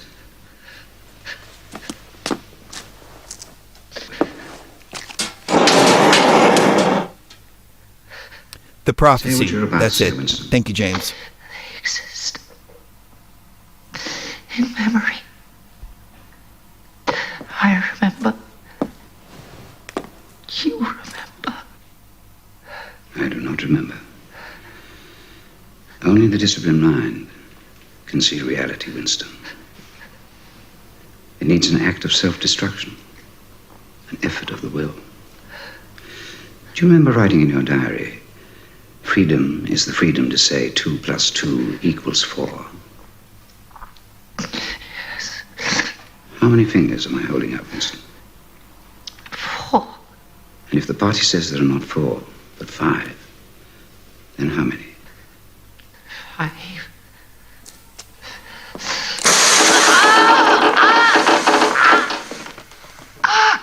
No. That's no use. You're lying. How many fingers, please? 4. What else can I say?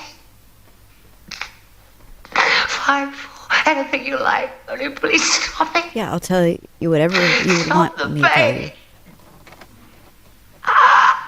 Yep. How can I help it? How can I help what I see under my eyes? It's creepy. How can I help what I see with my own eyes? And he tells him something along the lines of, I can keep playing it if you like. you have to put your entire trust in the party. Sometimes, Winston. Sometimes they're 5. Sometimes they're 3. Mm-hmm. Sometimes they're all of them at once. Exactly. It's Schrodinger's cat for politics.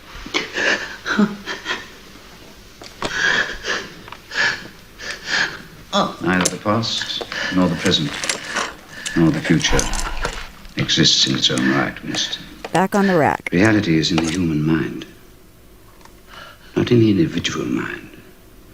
But not in the individual mind. Makes mistakes. It makes mistakes. Perishes. Yep. But in the mind of the party, Right. which is collective It's collective. and immortal. Exactly. They do not care about your individuality at all. America's always been the lowest. Ukraine. Or with Russia. How many fingers, Winston?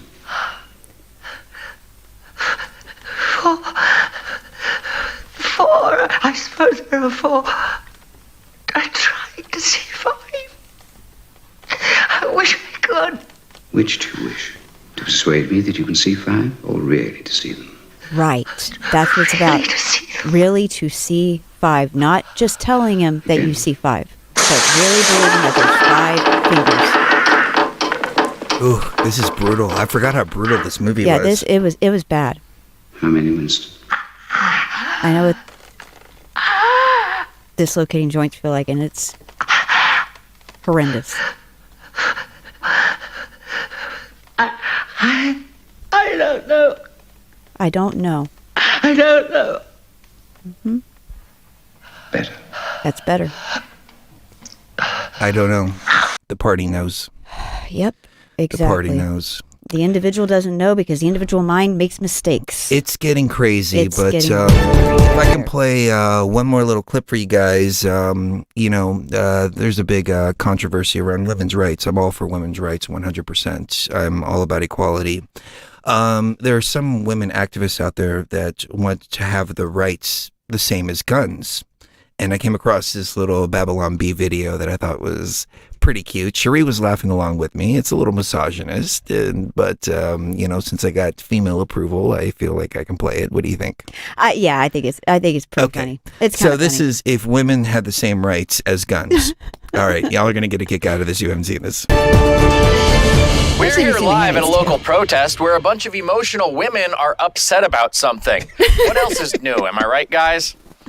Let's see what set them off this time. What's up, Toots?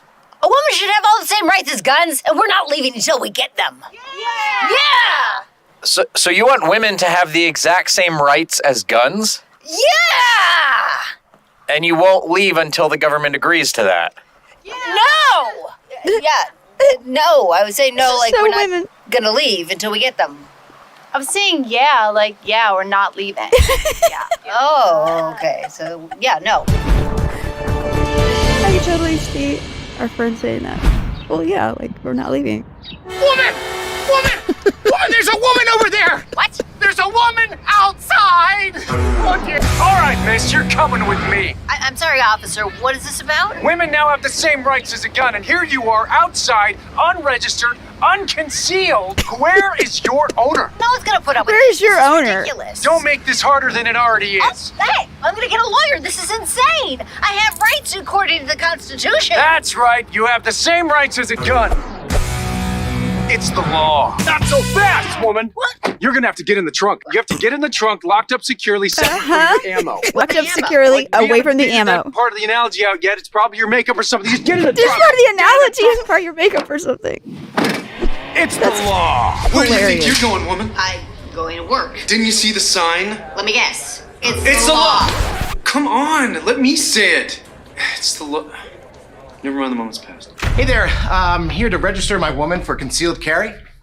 Here's my application, and here is my background check questionnaire, and here's a card certifying where I acquired her and her serial number. It looks like everything's in order. So, interesting choice. Why don't you sit down, we'll start the class. My class? Every registered woman owner has to take a safety class. I will be teaching this one because I am a certified expert. This made me laugh, but A woman expert! The first lesson you need to know now that women and guns are under the kinda same funny. regulations is that you need to lock your woman up whenever she is not in use. I will demonstrate on this model how to use the proper woman lock device. woman lock device. The way he did that to the man. Now I want everyone to try it. That poor woman. My very own woman permit. Thanks, officer. It's a Sex Pistol right there. Ever since these regulations have gone into effect, Nice, Chris. women have become 837% safer. If it saves just one life, it's worth it. It's worth it. And I know where he acquired her. it's the law. I'm offended too, thoroughly, but I thought that was hilarious. I know how to take a joke. That's the thing. If you know how to take a joke, then you can enjoy your life, and you can also fight real misogyny at the same time. Because I doubt that in real life he treats women like that. No. That's a complete parody. Yeah, this is a total parody. Yeah, there's women that are saying, we want the same rights as guns. And it's like, I don't know. I don't think you do. Yeah. Don't think but you anyways, do. we came across that earlier. We thought it was kind of funny. I have to take a quick break, if that is good with you. I found this. It wasn't very well done, but it was fun nonetheless. So, oh wait, that's the same video. Carol said, what caliber is she? That was cute. Nice. Actually, you know what? I've got probably something better. That's done better than that. So let's play this real quick, and we'll be right back. And I think we'll flip the topic into some BTV type of material on the other side. All right.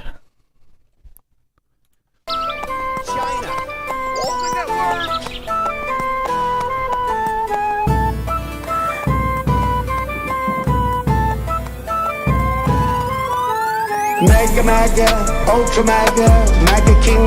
We gotta stop the MAGA king. I'm the MAGA king. MAGA, ultra MAGA king. Get the FBI loaded up. I'm the MAGA king. I had a great relationship with President Xi. He's now president for life. I call him king. He says, no, I am not king. I'm the MAGA king. You know what MAGA stands for? Make America Great Again. Unfortunately, we have so many bad things happening to our country. We can't celebrate until we start winning. 22, which is a few days. We're gonna win in 24. We're taking back that beautiful house. I'm the MAGA king. These guys come at you left and right on such bullshit. You've never seen anything like it. And essentially, they don't want to say this, but they said Trump was 100% right. The election was rigged and stolen, and we're not gonna let it happen again. MAGA, ultra MAGA king. We gotta stop the MAGA king. I'm the MAGA king. MAGA, ultra MAGA king. Get the FBI loaded up. I'm the MAGA king. Did anybody here vote for Biden? If you did, you don't have the courage in this group to admit it. We're long gone from socialism. We're into communism. The only thing they do well is misinformation. It was Russia, Ukraine, and then the Mueller witch hunt where the conclusion was no collusion. Do you think Biden could say that? The conclusion was no collusion. You think Biden's gonna get that? Come on, man. He violated a document. It's violated. Every other president takes their documents. I'm the only one. I can't have a document, but everyone else, they got them all over the place. They have them in Chinese restaurants and bowling alleys. You know that, right? But it's okay for them, but not for Trump. MAGA, ultra MAGA king. We gotta stop the MAGA king. I'm the MAGA king. And I'm gonna ask a man who's a great man, actually, Kenneth Copeland, to come up and say a prayer. Well, it's about time. By covenant, this nation belongs to God. Therefore, voting is a sacred trust. And if you don't vote, hush. I was in Jerusalem, where the American embassy is on Donald Trump Avenue. Oh, I like that. I've lived through a lot of presidents. This is the only one I have ever seen that wears red, white, and blue. That's the reason I copied his suit. That's the reason I copied his suit. Our first president opened his Bible at the 17th chapter of Genesis, and he bowed his knee, and he said, I'm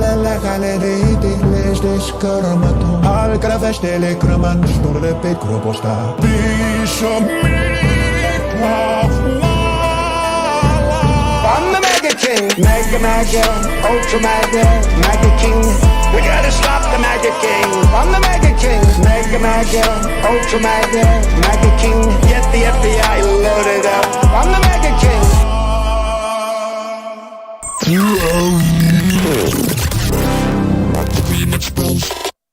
now listen, if you have not subscribed to YouTube channel, do it right now. Do it today. And all you have to do is click the big... All right, I'm waiting for Mrs. Gio to get back. Real quick, I wanted to draw your attention to something that came up. I don't know if this would be considered a Mandela effect or not, but I thought it was interesting nonetheless. This is a 50-year-old thing. It's been all over the news recently. I don't know why. But Mrs. Gio is back. Hello, my dear. Are you ready? Okay. I'm going to wait for her to sit down so she can chime in on this too. I don't think you've seen this yet. So you let me know if it's a Mandela effect. And if it is, it's a pretty big one. Mm-hmm. I mean, this is one of the biggest Mandela effects, if it is a Mandela effect. So Bruce Springsteen, 50 years ago, wrote a song called Thunder Road. Mm-hmm. And it says Bruce Springsteen has attempted to settle a debate about the opening lines of one of his most famous songs. Thunder Road from 1975 classic Born to Run opens with a screen door slamming, everyone can agree. But what exactly does Mary's dress do next? Does it sway or does it wave? The seemingly small detail about a garment has fans at loggerheads for years. In a debate that went viral on social media, et cetera, et cetera, et cetera. I'll just get to the nuts and bolts of this, or the meat and potatoes, I should say. Bruce Springsteen has been singing these lyrics incorrectly for 50 years. How is that possible? And people have been singing them incorrectly for 50 years. It's actually sway, not wave. And he himself has come out and said he's been singing it incorrectly for 50 years. How is it that all of a sudden an artist is coming out and saying, holy crap, I've been singing my own song wrong for 50 years? Something that he recorded, something that he wrote. How do you explain that? That is unexplainable unless you have a reality in which that was the actual lyric and he's from that one. Right. Yeah. Right. So, I mean, that would be like if I listened to one of my songs from Global Resistance and I heard a completely different lyric than what I wrote. I would be like, you know, what the hell's going on here? Mm-hmm. But when you're having a Mandela effect happening like right to you in one of your recordings that you did, and you've been performing that song a certain way for 50 years. Yeah. And you're meticulous with your lyrics. Right. And now all of a sudden it's different. Mm-hmm. How do you explain that? It Mandela can't be effect explained. or just everybody just started singing it one way? I don't think he's joking. Bruce Springsteen is one person that I don't think has ever made a joke about his music ever. He's extremely serious about his music, especially when he was younger. He was so meticulous that he used to record things hundreds of times. He was very, very particular about the lyrics and about singing it the right way and all of that. So I don't know too much about him, so I can't speak on that. But I can say that if you type in Bruce Springsteen lyrics in Google, Google News, you'll get article after article posted 13, 14, 16 hours ago. Bruce Springsteen admits 50-year-old blunder on Thunder Road. Bruce Springsteen says, et cetera, et cetera. So a lot of people are covering this. And even he's like, whoa, I've been singing it wrong the whole time. that is incredibly insane because I think that's pretty definitive for me anyway. I'm like, okay, Mandela effect. We've got almost definitive Mandela effect type of things going on because these people would not remember the wrong lyrics for 50 years. I don't think they would. I don't think so, but I thought that was really You interesting. you being a musician, would you forget your lyrics? I mean, yeah, I don't remember all the lyrics on Global Resistance, but I assure you, if I heard the song a few times and I had to go perform it, I would remember it just like that. Right. You know, exactly. but if I was performing them regularly, you'd really know. I would the know. words. Yeah, it'd become like muscle memory at that point. Exactly. So yeah, that's that was a really weird thing that happened. Yes, it was. Another weird thing that happened, and I don't know if you have the articles for this, but we were looking into some Einstein theories, and we were looking into how the stars appear to be from millions of light years away. So we're actually seeing into the past, into the when we look up at the sky. But there was a paper that came out, and scientists are starting to agree that Einstein's theory of space-time kind of falls apart. And the lights that we're seeing out there in the sky really aren't from millions of years ago, but rather they're existing right now in this time-space as we speak. And they base this on the double slit experiment, on how two particles and atoms can exist simultaneously across the universe. And so the lights that we're seeing in the sky actually are existing right here and right now in space-time, kind of demolishing Einstein's space-time theory. Yeah. And I was like, wow, this is just more and more and more confirmation to me that this is a computer simulation, that we're living inside of a matrix. And more and more and more people are coming to this conclusion. I mean, you know, we've talked about Professor Gates, his research into string theory, how he found a self-correcting computer code in string theory. And it seems to be like everybody is talking about the fact that this is a digital simulation, that we're inside of some kind of machine, that and it goes all the way back to native times, that they used to say this is the dream world. The dream world's actually the real world. What do you think? I think we're in a simulation. There's no doubt about it in my mind. I've been thinking this for years and years and years, and every time I turn around, it seems like science is vindicating us at every turn with that. So it makes sense if quantum theory makes sense if you're looking at it from a simulation model. Yeah, you know what was interesting is as I was reading the article, it was talking about who was the person that first said that we were geocentric?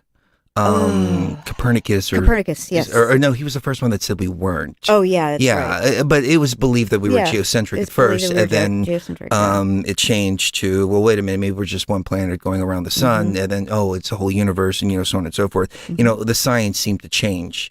And I remember 2020 and trust the science, trust the science, trust the science. And everybody who was trusting the science at that point, I was sitting there thinking to myself, that's not how science works. That's not how science is works. Meant to be questioned. Exactly. Science is meant to be examined over and over and over again. Yeah, and at least proven, or they need to at least try to prove something as much as possible according to the scientific facts. And the scientific facts just didn't add up. Yeah. It didn't. It just... math didn't add up. So. I had an email exchange with Professor Gates, and I invited him on the show. He said he would come on the show, but he was reluctant to talk about his findings in string theory because he is an atheist, and so that would be alluding to some kind of creator if there was a self-correcting computer code. But the thing is, this isn't just some self-correcting computer code. It's a computer code written by a guy named Claude Shannon, an identifiable computer code. And he said, well, that means there has to be some kind of creator. And I wrote him back and I said, well, could the creator have been us? And we're inside of a simulation. I mean, it doesn't mean that it has to be a higher power. It means that it could be us that programmed this reality, just like Meta is being programmed right now, and it's failing. Horribly. Facebook's stocks have tanked. I mean, they were up at like 400. And over the course of, I think, the last year, they're down to like $90 because Meta has just completely collapsed. People really don't want it. And, we were on with Clyde Lewis talking about Meta about a year ago or so. And it never really occurred to me, like, putting yourself inside of the simulation, while it seems cartoonish like virtual reality does right now, imagine the amount of information they'd be able to gather by everything you do, everything you say, the way you think. And pretty soon, these devices that go on your head, they're going to be able to read your brain waves and do stuff like that. And even injecting thoughts and ideas into people's minds, which I think they're doing right now. I think they're already doing that. Yeah, what do you think about that idea? Oh, well, we know they had voice-to-skull technology 20 years ago. So if we look at the military technology basically being about 30, 40 years ahead of what we know to exist, I'm sure they have that already. And I'm sure they're testing it, using it in probably at least experimental models, if not live in the field. I think so too. Do you remember a few years ago, I was talking about cutting my hair? I don't know why. I think it was like 2018, 2019. I want to say it was around 2019. I just got this weird idea. Like, I feel like I want to cut my hair. I want to cut my hair short. Yeah. And I'm like, why am I getting these thoughts that I want to cut my hair? And we had Asit on. And she was like, that's so weird. I've been having the same feeling. Like, I want to cut my hair. And a lot of other people in the chat were like, holy crap. And some people in the chat were like, I just cut my hair short. And there were a lot of people saying they either just cut their hair short or they were thinking about cutting their hair. Yeah. All simultaneously at the same time. Obviously, I wound up not cutting my hair. Well, but speaking of which, my hair's making me really hot. Can I turn on the air? Oh, yeah. For just a second? Okay. No, go right ahead. So my point to all this is there's all these collective ideas that are like, you know, floating around. Are we pulling them out of the ether, or are they being beamed into the minds of the collective out there? And when I think about this, and I think about how there was this progression of New Age BS leading us up to where we are right now, I have to think to myself, yeah, there is some kind of interference or brain waves or waves that are interfering with the brain, and people are getting like the same messages simultaneously. So I remember everybody got into like DNA activation. Everybody got into like ancestors and stuff like that. And I'm thinking to myself, you know, I'm in a body that's like, you know, it's just a body. I have no connection to the body other than the fact that I'm in the body right now. I'm a consciousness driving a body. But it all turned into like DNA activation and ancestors and things like that. And then they rolled out the vacation. And the vacation was an upgrade to your DNA, according to the New Agers. That's the whole reason why they went on that whole creative excursion into people's DNA memory and stuff like that, ancient genetic memory and stuff like that. The only reason for that was whenever they rolled that out, people would be more willing to take it. Okay, so there was you remember the vegan craze? And everybody was like all vegetarian, and they're like, oh, you can't be spiritual if you eat meat, and et cetera, et cetera, et cetera. I remember that. Now they're running news stories that all these plant-based foods that people are eating are making them more susceptible to disease, more susceptible to cancers. Their bones are more brittle. Their bones are more brittle. Their hair's falling out, and that it's like the worst diet that you can have. But everybody in the New Age was like pushing all this for a long, long, long time. And we even tried it ourselves for a short period of time. It felt okay for a little bit until you started like getting that haze over your eyes, and you can't think. You can't think straight. Right. Yeah. Right.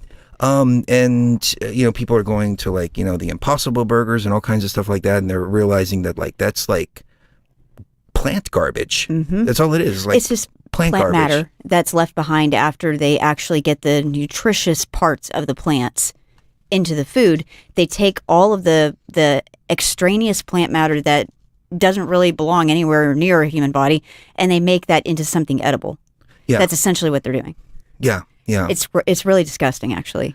The sludge that they put into the meat alternatives and stuff like that is way more disgusting, in my opinion.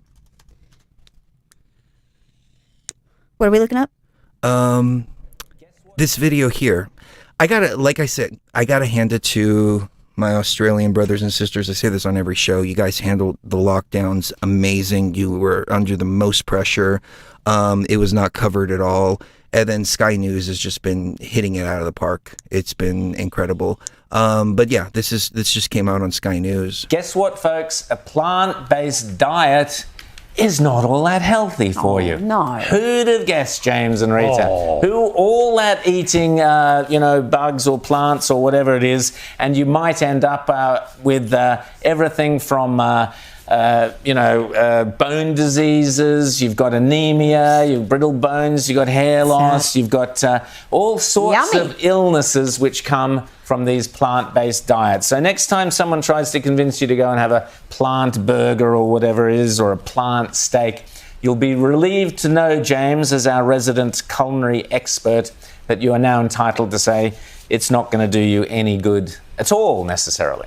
Well, it's and you always see, you always know when you're walking around, the shops, or maybe there's that health food store or whatever with all the powders and the crickets and all of that stuff in there, or the organic food aisle of your supermarket, and those people they are always the happiest, most smiling, most robust and healthy looking people in the entire shopping center, as they walk around scowling, wondering if their letter to the Age is finally going to get published tomorrow. So, the other interesting thing about this is that the other thing about this, though, is that if you look at the share prices of some of these companies that 2 or 3 years ago were going to be doing all of this sort of frankenfood, fake meat stuff, they're all tanking. So the market is saying this is not the future. People want real meat, and so everybody who says, "Oh no, it's crickets béarnaise is going to be the next big thing," not so much, guys. Exactly. I mean, I wish they would put the effort they put into trying to give us fake meat into having processes where you can have meat that is slaughtered a little bit more ethically. I know I'm getting all animal rights on you, Rowan, so you're looking at I agree with that. I agree with that. A lot of people care about whether they're left or right leaning, and people would be prepared to often to pay a little bit more, because we all pay more for free range I don't agree with that, but chickens. But there seems to be no effort into that at all. It's one extreme or the other. There's no way of actually giving us the meat we love, but making us feel less guilty about it, those of us who do feel guilty. But this is the point. All this activism takes away from doing genuine things like cleaning up plastic, cleaning up pollution, doing the sorts of things you were talking. All of that gets pushed to one side because they're so busy saving the world with these madcap lunatic schemes that Jules Verne would have gone, nah, pushing water uphill, that's never going to work. Lost in Time? It's interesting that that this is coming out of mainstream media now. Absolutely. Lost in Time said something interesting. That's what they want. Weak, sickly slaves that are so busy, barely surviving, that they'll never drag you out of your castle by your hair. They'll drag you out of your castle by your hair. That's exactly what I saw. There were a couple of New Agers that we've had on the show. I don't want to mention anybody by name because I don't want anybody to feel like I'm calling them out. But I saw them go from looking really healthy and really good to like withering away when they started this. And then one of them went kind of crazy and just started going out on this whole, he took the flat earth thing way too seriously, and he started bashing like literally everybody up and down the line, including us, which we were always really nice to him. And then he apologized later for it, and all was well after that. But I saw him like lose his mind, and I was like, dude, eat a freaking steak, dude. Well, eat a steak. I think our food supply is affected severely by a lot of things, and I don't think it has to do with climate change. No, I think it's something else that's happening that's affecting the food supply on such a drastic level that even honeybees are living half as long as they used to. I sent you a link just now. I just want to point this out right now because somebody pointed it out in the chat. It's not that the food is bad for people. It's not naturally bad for people. What they've done is they've taken honeybees, for instance, and they've mated the honeybees together that are resistant to pesticides or resistant to this or resistant to that. And it's caused the bees to basically be inbred. And so you have bees that are living half as long as they normally do. 17 days on average when they used to live about a month. That's big. That is a big deal, because who was it that said if we run out of bees, then humanity's extinct within 50 years? Yeah, it was Einstein. It was Einstein himself that said, well, when you see the bees go, humanity goes. Along with colony collapse disorder, this is a big, big threat to our food supply. So yeah. Along with that, everything's dying. I actually have a video, but I can't find it, of us eating crickets. But it wasn't, some kind of new agey kind of thing. No. It was, we were at a gas station, like out by a national park, and it was like a Native American kind of thing. And Cherie was so hilarious when she was eating it, but I can't find the video. Oh, that sucks. I wish I could share it with you guys and gals. We all bought a little pack of crickets, and they were like nacho flavored. And I ate one. Everybody in the car ate one. And Cherie, oh, so gross! I couldn't do it. It was so funny. But I ate one, and the wings got kind of stuck in the throat a little bit. It was kind of weird, but I was like, you know what? No, I'll try everything. Why not? Mm-hmm. Joker Smiles, thank you so much for the kind donation. Yes, thank you to everybody that sent the super chats. Nina the Mystic is in the house too. She sent a super chat earlier too. Thank you. And then somebody sent a $20 super chat earlier. It was Crispy, and he said something really, really Crispy, neat. Thank you, Crispy. Because this is something that we were actually talking about earlier today. He said, my money's gone to less savory pursuits. So let me say this: your universe manifests your will. However it's subtle, Learn to control the dark inside you. Understand the reflection and the shadow in your heart. That is so beautiful because that is exactly what we were talking about today. I was talking about how we sometimes don't fight who we need to fight because we're so caught up in, oh, well, I want to be, higher consciousness, and I want to be a good person. I want to be nice to everybody and have everybody love me. That's not going to happen, sweetie. That's not going to happen in any universe ever. What we have to do is decide when the claws should come out and when we should retract them and act accordingly. We're given claws for a reason, and they're to defend ourselves. We have to do so without offending others, just offending people right and left. Does that make sense? No, that makes perfect sense. You have to fight your enemy. I remember at the beginning of our journey, we were all love and light, and we didn't understand love and light. We didn't understand all that. We were still pursuing that. And when we didn't have an understanding of it, people were kind of walking all over us. And we were just like, turn the other cheek. Oh yeah, love and light, et cetera, et cetera, et cetera. And then when we went into the ayahuasca realm and actually faced the darkness, then you come back and you're like, okay, shit's really fucked up, and I need to learn how to use my sword. Yeah, and you gotta sharpen it. Yeah, and the most powerful words that I've found is like, fuck it. Fuck it all, fuck you, fuck off, Go fuck yourself. Whatever context you put it in, go fuck yourself, all that. And I remember we did a show, I think it was called Go Fuck Yourself. The power of that and the power of just saying fuck it. And it's just like this release of like, I don't need this negative energy. I don't care about this negative energy. Yeah. I'm pushing this negative energy away. But when you really think about it, if you tell somebody to go fuck themselves, what are you telling them to do? Go masturbate. Go have an orgasm. Go have and feel an orgasm better. and feel better. Once you feel better, come back and talk to me. Exactly. Maybe you can be a little bit more polite. Yeah. But we learned how to kind of be the warrior and also the healer at the same time. Yeah, that takes understanding the dark inside yourself and understanding when to wield it and when to hold back. Yes. Yeah. Yes. And that's something that the New Age never address. They never address. But I don't see very many New Agey things going on anymore. Have you noticed that? I mean, it just may be what I'm watching on YouTube. Well, but I don't see these New Age Namaste people anymore. It seems like they all just kind of disappeared. Maybe they got raptured, or maybe they got happened to maybe they went to 5D. With maybe they went to 5D. There you go. Yeah, their vacation and their DNA upgraded and all that. Maybe we missed. We can't even see them. They're in a different dimension entirely. Yeah, I don't know, but it seems like they all disappeared, which is a good thing. Which is nice. Yeah. It's nice and quiet. It is nice and quiet. And it's terrible. The warriors left, and that's what we need right now. We need warriors to shift the timeline. At least make it a little more palatable as things are resetting and as we're finding our way out of this crumbling matrix. And we're up against some pretty intense shit. I mean, there's Agenda 21, Agenda 2030 talked about all of this. It talked about getting rid of fossil fuels, but there was nothing to replace it with. The only reason that they wanted to get rid of fossil fuels is just to weaken countries and make people poor. And create artificial scarcity. Yeah. In Russia, they banned this on Twitch, but on Twitch, people in Russia were turning on their stoves and they were putting little things down that were saying like, this costs 99 cents a month. And they were turning on their gas stoves and just doing live streams of their gas stoves.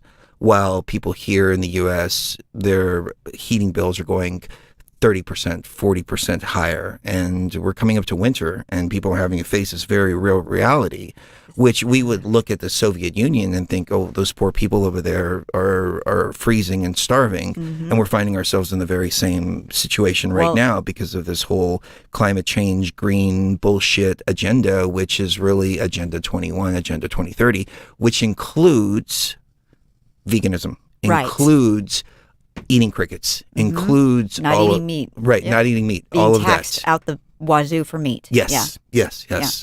So it's nice to see somebody like Sky in Australia coming out and talking about it and talking about how unhealthy it is. Pretty soon we're going to have people talking about the vacations and how the vacations were not what people thought they were. There's two different places I can go with this. There was a video I was watching. I was going to play that, but I guess I'll just talk about it. You know, JP just put out a video, and he was like, oh, that one was good. Yeah. Yeah. He was like, you know, people in 40 years, what are they going to be like? And the guy was basically sterile because he took puberty blockers, also the vacation, you know, all of that. Couldn't make eye contact. He was doing this, you know, kind of like skit about being in a therapy office, and he's like, I'm depressed, I just don't know why, and he can't make human contact or, you know, anything like that. And he's like, I really want to have a child. And he's like, no, I can't have a child. You know, that's the problem. I can't have a child.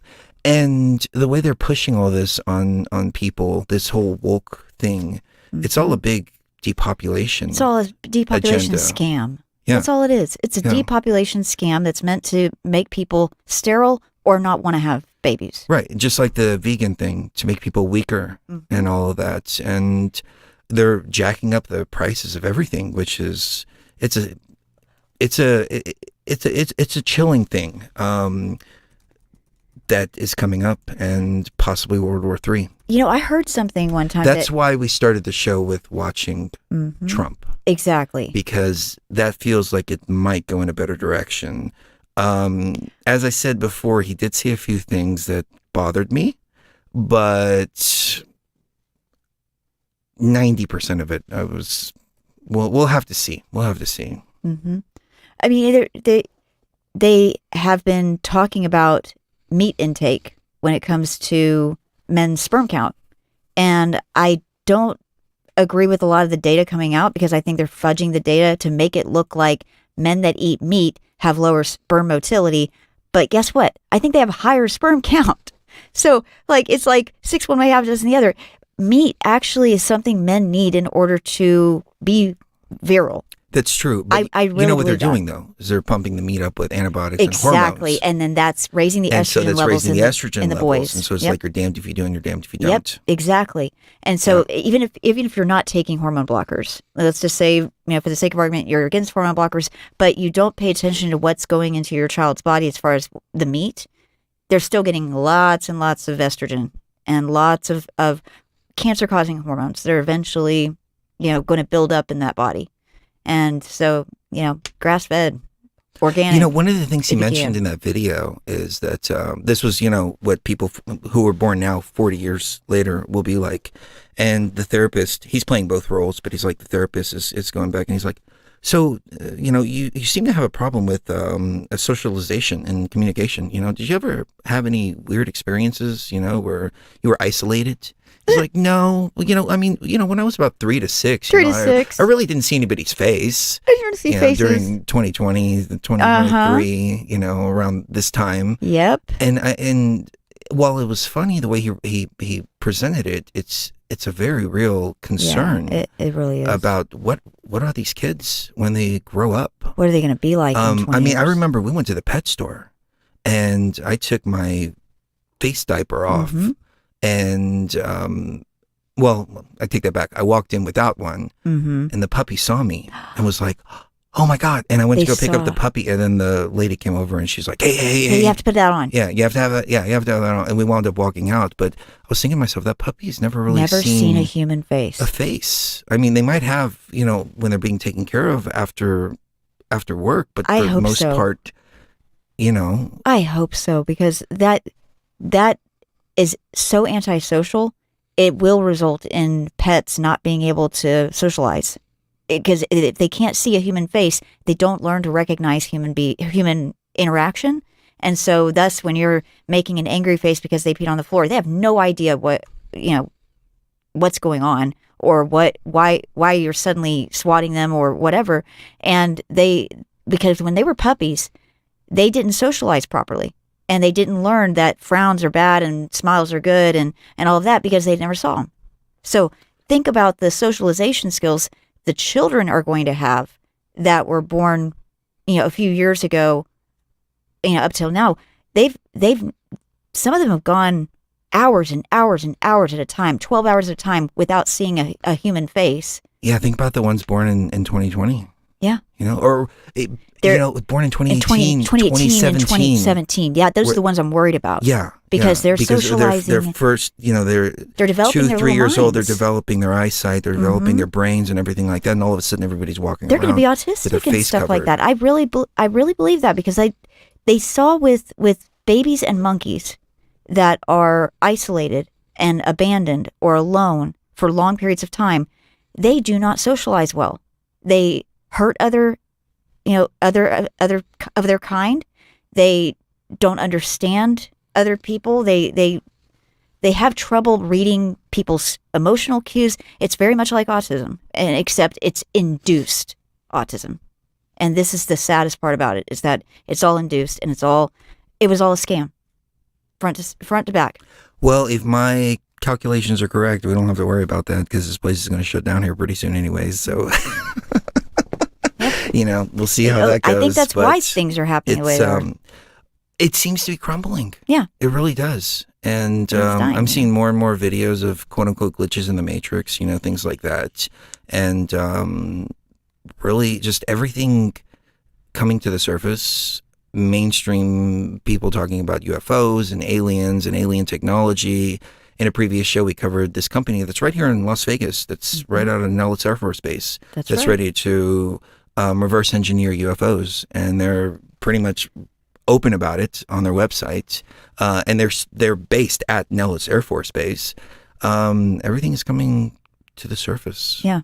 Yeah, everything is coming to the surface, and everything is becoming known. I mean, even that thing that he and Orange Man did post that last night.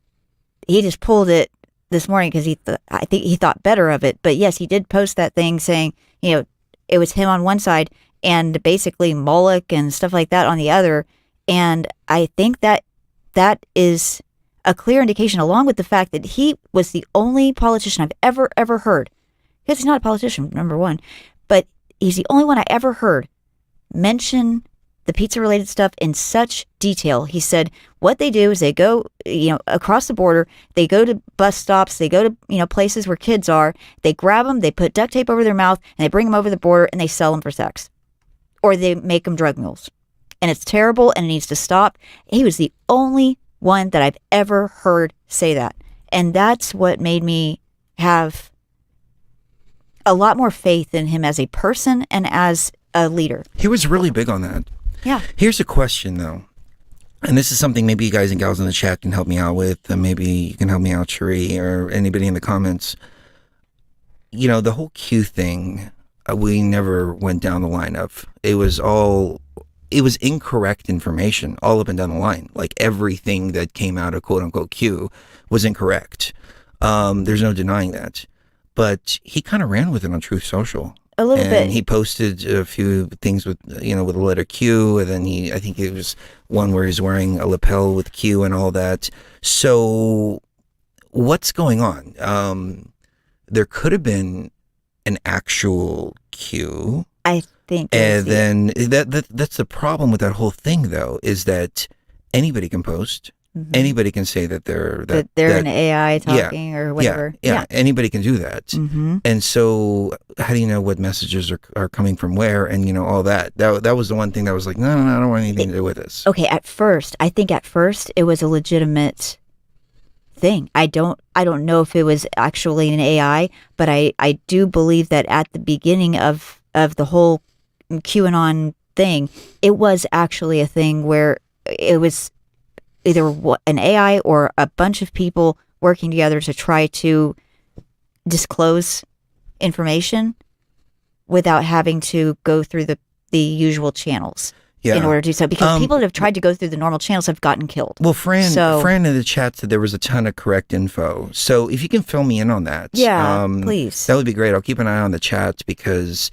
I didn't pay too much attention to it. I paid attention to more real world kind of stuff. Yeah, same here. But I do remember one news thing that he did.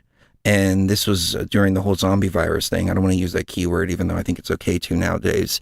And he was doing a briefing, and all of a sudden he switched and he started talking about going after traffickers. Mm-hmm. And he was sending the military to go out after traffickers. That's right. And I remember watching it on several different news outlets, and CNN cut away from it And they were like, okay, we're going to get back to him whenever he starts talking about the stuff, the topic at hand. He's talking about some crazy stuff right now, et cetera, et cetera, et cetera. CNN tried to really block that information. But I remember he just threw that in right in the middle of all these conferences. And I think he did actually go out and rescue some people. The military went out to rescue some people at that time. That's exactly right. I remember that. And so that having was the world incredible. shut down, that's, really good time for that type of movement to go on. To take place. Yeah, because nobody's watching now. Yeah. Like, okay, well, the world's in their houses. We've got all the slaves in their homes locked up, so we can move freely now. A lot of weird stuff happened. Like Starlink was launched while everything was shut down. Well, the light thing happened while everything was shut down. We went to the Luxor here in Vegas, and we saw this weird light show going on, and the security guards came up to us and said, "You're supposed to be at home. What are you doing here? You're not supposed to be out." It was very much a lockdown type of situation, and we were thinking to ourselves, what is going on here that they need to cover up this badly? Yeah. What's going on everywhere that they need to cover up this badly? For those of you that aren't familiar, this was back in November 11th. Wait, no. 11/11/21. We did a show, but we went to the Luxor several months before that. But on that show, we've got that video from the Luxor where we're driving in the middle of this. So we were in a Walmart parking lot, and Walmart closed at like 8, and we were like, seriously? This was like at the very beginning of everything happening. And Comet Ison was around at the time, and Ison was right in the beam of the Luxor. The Luxor like does this big beam up to the sky, and we decided to go see what it was, and we went closer and closer and closer, and as soon as we get there, there's this huge light show going on, and it was not a light show. It was electromagnetic interference and some kind of. I mean, it looked like Terminator. It looked like a light show. The movie Terminator, when they're traveling through time and all the electronics are going crazy. Yeah, it looked like that. It looked exactly like that. It was crazy. Lost in Time made a good point. He said, Trump owning Miss Universe pageant, isn't that a bit of a red flag with possible high-level human trafficking? Yes and no. I've actually done a lot of research on this, and I find him in the vicinity of really horrible things, and then he seems to gravitate away from the people that are involved in the really sick stuff. Like Epstein, for instance. He was once friends with Epstein, and then at the minute he was inappropriate at one of his hotels. It was a young girl that was working at one of the hotels. He kicked him out of his. Oh yeah, he banned off the premises. Yeah, he was banned. He banned Epstein from his resorts. Right. Now he also was the only person that would work with Victoria Roberts' attorney to bring down Epstein. That's right. And he was working with him back in 2009. Mm-hmm. So yeah, that tells me, it's more likely that it's not Miss Universe that is the problem. It's back in the 80s, it was country music. It was the country music scene, the Grand Ole Opry, all of that. Yeah. That was where they were moving the cocaine. Right. I'm sorry, that's just where everything was being moved. The Clintons were doing that. The Clintons were involved in that. Everything. All of that goes back to country music, evangelical music, and then later it transformed into more of the rap scene and all of that. Now it's the rap hip hop, and now the Yeah, I'm paying LA attention scene. to Fran's comments in the chat, and Fran said lots of info regarding the trafficking before it was talked about anywhere else. I remember Q stepping on the scene around 2016, if I remember correctly. It was or 2017. around that time, 2017. I think it was 2017, yeah. There was a WikiLeaks dump that happened prior to that. And with the WikiLeaks dump, there was a whole ton of stuff. And we were actually working on a film at the time called Pizza Apocalypse. Mm-hmm. And it was a really, really dark film. So dark that we didn't finish it. We wound up playing it one time.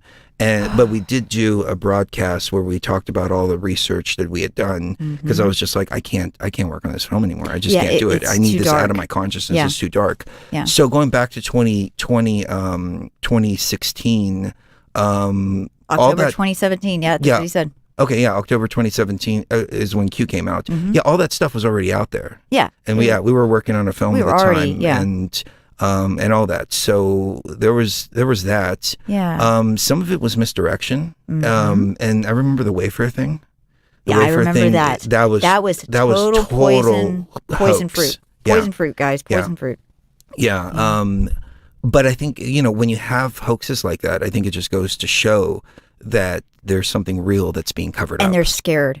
Yeah. They are scared to death that something's going to happen that just Podesta, Schiff, Clinton. Yeah, no. it. We had that info in 2016 before Q came out. Oh yeah, we had that. Yeah, we had the info before that. Yeah. It seemed like at first it was a good thing, and then the more it existed and the longer it existed, the more and more tainted it became.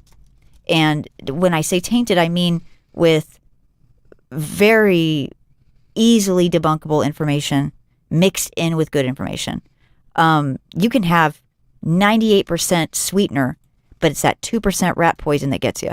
Yeah. It's that 2% rat poison that really ruins everything else, and it discredits everything else when people jump on something that is easily debunked. Yeah, here it is right here. And mind you, we'd been working on this film for like 2 months before we did the show. But on this show right here, it was actually Christmas Eve of 2016. We talked about all of that stuff and everything that had to do with Podesta, everything that had to do with it all out with Clinton and everything like that. So yeah, it didn't originate from Q, and that's the thing. I don't. It could have. I don't know anything about more people to it at the very beginning. It could have done that. Yeah, and that's the very limited benefit I find in it. However, the longer it existed, the more tainted it became with that rat poison. Yeah, that's just the way that I'm seeing it from where I'm standing. If there are documents that Q specifically released that. No, they were always coded. I know, it's always coded. It was always messages. stuff in hindsight. There was one thing. Exactly. One thing in 2017. It was one of the first ones. It was trust sessions. Exactly. And I was like, no. Yeah. Right off the bat. No. The first thing he did is try to go after all the cannabis, and we realized he couldn't. And he actually shut down the Cannabis Cup here in Las Vegas. Yeah. And then he got fired really quick. Yeah, because people have realized that cannabis is one of those things that you can't put the genie back in the bottle once it's out.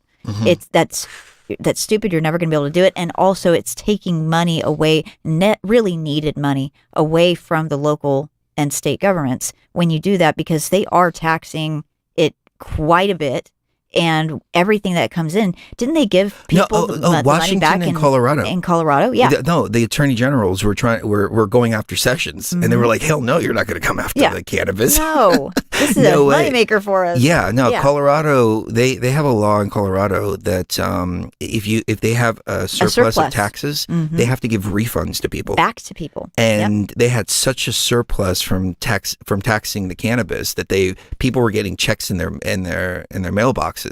From the state because of the surplus in taxes. I think taxation is theft any way it goes, but it was going to fund schools. Well, and somebody brought up when you look at schools now, they're propaganda brainwashing. There's no way in hell I'd send our kid to public school. No. Homeschooling. There was somebody earlier that was saying in the chat that they don't like the idea of drug legalization because, there's already enough people that are messed up on the, driving on the road, as there is. And I work in a job where, you have to use, it's manual labor, a lot of manual labor. I don't want them having an excuse to use that.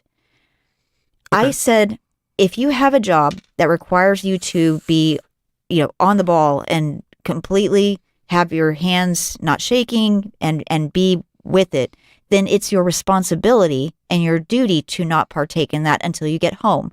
I don't think my surgeon tokes up right before doing surgery on me, but after he goes home afterwards, I don't care, Well, I know for a fact he does. I know for a fact he does too. So I kind of became friends with him. Exactly. That's totally fine. But with me, responsible people know when to partake and when not to. And we've seen with the legalization efforts here in Nevada, in Colorado, in Washington, in several states we've lived in that it works. Well, it does actually work. reduces use. It reduces crime. It reduces it. Well, it reduces use too. It also they found out that kids' use. Yeah, less kids are using it now that it's legal. Right. It's like it's a strange phenomenon. Anymore. Yeah, exactly. It's not taboo. It's like in Europe, you don't really have teenage alcoholism problems. No, you don't. Because you could just buy a beer anytime you want, and so it's not like this taboo thing.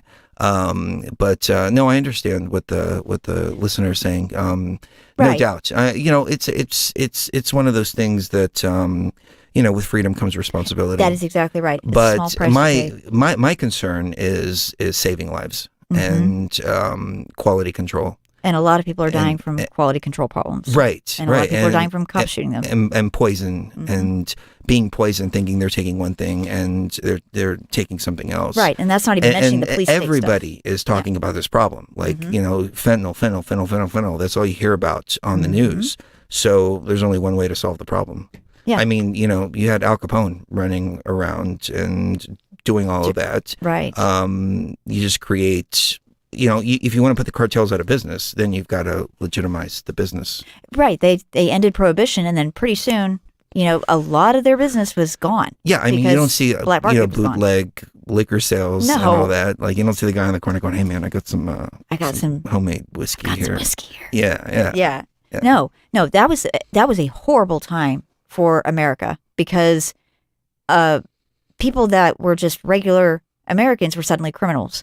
And it was a hellstorm of a lot of poisoning, a lot of moonshine poisonings happened during that time because they purposefully they put poison in to the ingredients. Yeah, they poisoned the ingredients to. That's why the whole thing about moonshine making you go blind is because the federal government was literally putting poison in the ingredients for moonshine during Prohibition. Mm-hmm. And they're putting poisons in the stuff that kids are taking at rave parties. Mm-hmm. I've talked about this before, but MDMA, totally safe. Oh yeah. The overdose threshold is so high. It's really not. I mean, you might an unsafe thing. If you take too much, you might have a hard come down, but that's about it. But then they made the precursor illegal. Mm-hmm. Once they made the precursor illegal, not illegal, but regulated. Like you have to harder to get. You have to have a tracked certain with an license ID. to get it. Yeah. Yeah. Then people started finding alternatives, searching for alternatives, and those alternatives felt like MDMA, but had a much lower overdose threshold. So people would take a pill and think, "Oh, well, I just took something, and it's a weak one, so I'll just take another, and I'll take another." It's not hitting me hard enough, and then so boom, they're dead because they're taking something and they think it's something else. Mm-hmm. I suspect, the government might be actually behind some of the fentanyl that's going around and some of the stuff right now. I would not doubt it that one bit. Because they have to have a justification for it. Exactly. There has to be a reason for all of the intrusion into people's lives, intrusion into medical files, arrests of doctors and things like that. Because do you know what they did? They counted all the fentanyl deaths in the United States as prescription opioid deaths. Did they really? They really did. And that's the justification for the guidelines that they released in 2016. That was the whole justification for it because they said 84,000 people last year died of these prescription Well, and you know overdoses. who suffered? Cancer patients. Yeah, cancer patients. End-of-life patients. End-of-life patients, people that chronic have pain patients. Genetic disorders. It was it was horrible. And pretty, overnight people became criminals. Well, think about the progression. Okay, Bear Pharmaceutical creates heroin. No, I'm sorry. Bear Pharmaceutical creates morphine. It comes from the poppy plant. They made opium dens illegal, so they could make a prescription out of it. They did, they can patent it, and then they made morphine. Then they made heroin as a non-addictive substitute for morphine. Bear Pharmaceutical created heroin. And then that spiraled into all kinds of different things, and then that spiraled into fentanyl. So you make one thing illegal, and all they're going to do is just tweak the chemical just a little bit, and it becomes more dangerous and more dangerous and more dangerous and more dangerous. Exactly. If they had just left the damn opium plants alone, we wouldn't have this problem. That's right. That is absolutely That's right. the way that I see it. But I'm on my soapbox. I don't mean to be on my soapbox. Not really, because I think everybody's really in agreement with you. Except there's one thing I want to address, and that's Leonora brought up an interesting point. She said that the teens definitely have an alcohol problem in the EU, since you can buy alcohol being 16 years old. That actually, you would think that would cause more problems. Is Anna Hawking here? Because both SecMed and Best came to say hello to her. Yeah, she was earlier. Okay. And thank you, Crispy, again for the lovely donation. That's so sweet. He, does the soul house the body, or does the body house the soul? Oh, okay, does the soul house the body, or does the body house the soul? I think the body houses the soul. I think the body houses the soul. It's like a car. You get into a car and you drive it. You aren't your car. You're in your car. I'm not this body. I'm inside this body. My consciousness is something unseen that cannot be really measured in a demonstrably scientific way, and so thus the soul is resident within the body matrix, and the body is a matrix. This earth is a matrix. The simulation is a matrix. Everything that is a being is a matrix in and of itself. You are an entire universe. And so that universe, your consciousness resides inside of that universe, and in that microverse. And then that microverse resides inside of a bigger universe. And then you've got the metaverse. It's like Russian dolls. It's one within another, within another, within another. And at the bottom level of it is the pure, raw consciousness. And that is what we tap into when we're on the show, when we're on psychedelics. That's what it's all about. And if it were the other way around, I don't think that I would be as happy. I think because this avatar has had a lot of problems in this life. Thanks to iLife, thanks to modern medicine, I am able to live a pretty normal life. However, it has given me a lot of challenges. If I saw it as the case where the soul houses the body, I'd be very disappointed in myself. But rather, it's not that way. It's the other way around, where the body houses the soul, and the soul learns to work within the boundaries that the avatar presents. Thank you again for the super And thank you again for Crispy. the super chat. There's again. personal and multiverse as well. You have your personal microverse going on all the time. When you're sleeping, it broadens way further. But when you're active and awake in your day-to-day life, you are operating inside your own microverse, essentially. And your reality and your perspective is going to be inherently different and may even be contrary to what a person next to you is perceiving and feeling and thinking.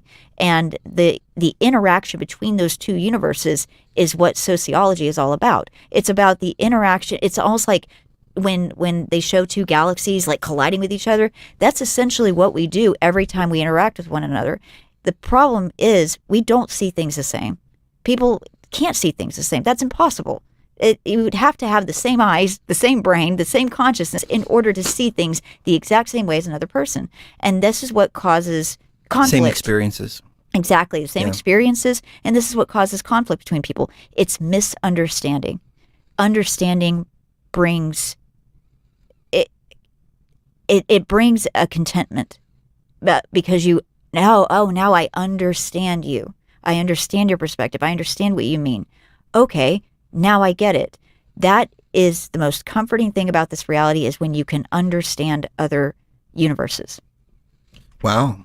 Very well said. Thank you. I've been wanting to do a video, but I don't know how to do this. There's a series on HBO, and it's an older series. It's called 12 Ounce Mouse. And I've been wanting to do a breakdown of it. It's about, 50 or 60 10-minute episodes. So they're very strange. It's drawn on very weird kind of cartoons. I'm going to give you some spoilers here in a second. So if you're interested in watching it, spoiler alert.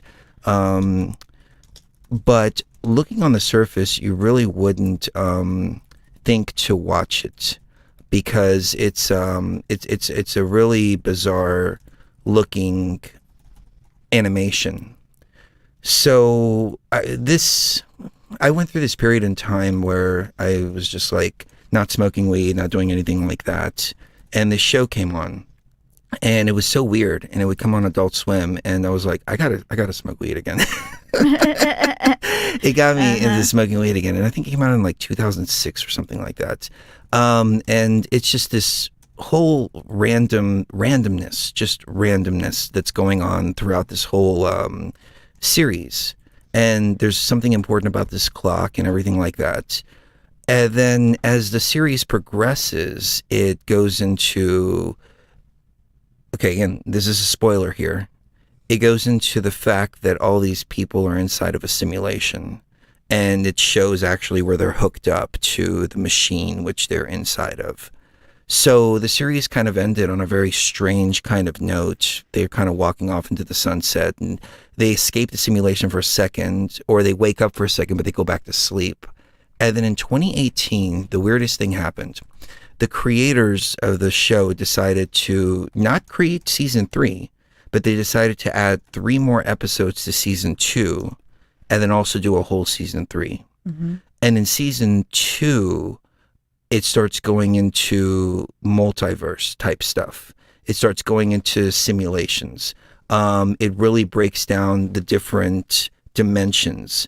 It shows how there's multiple dimensions. There's 222 to be precise.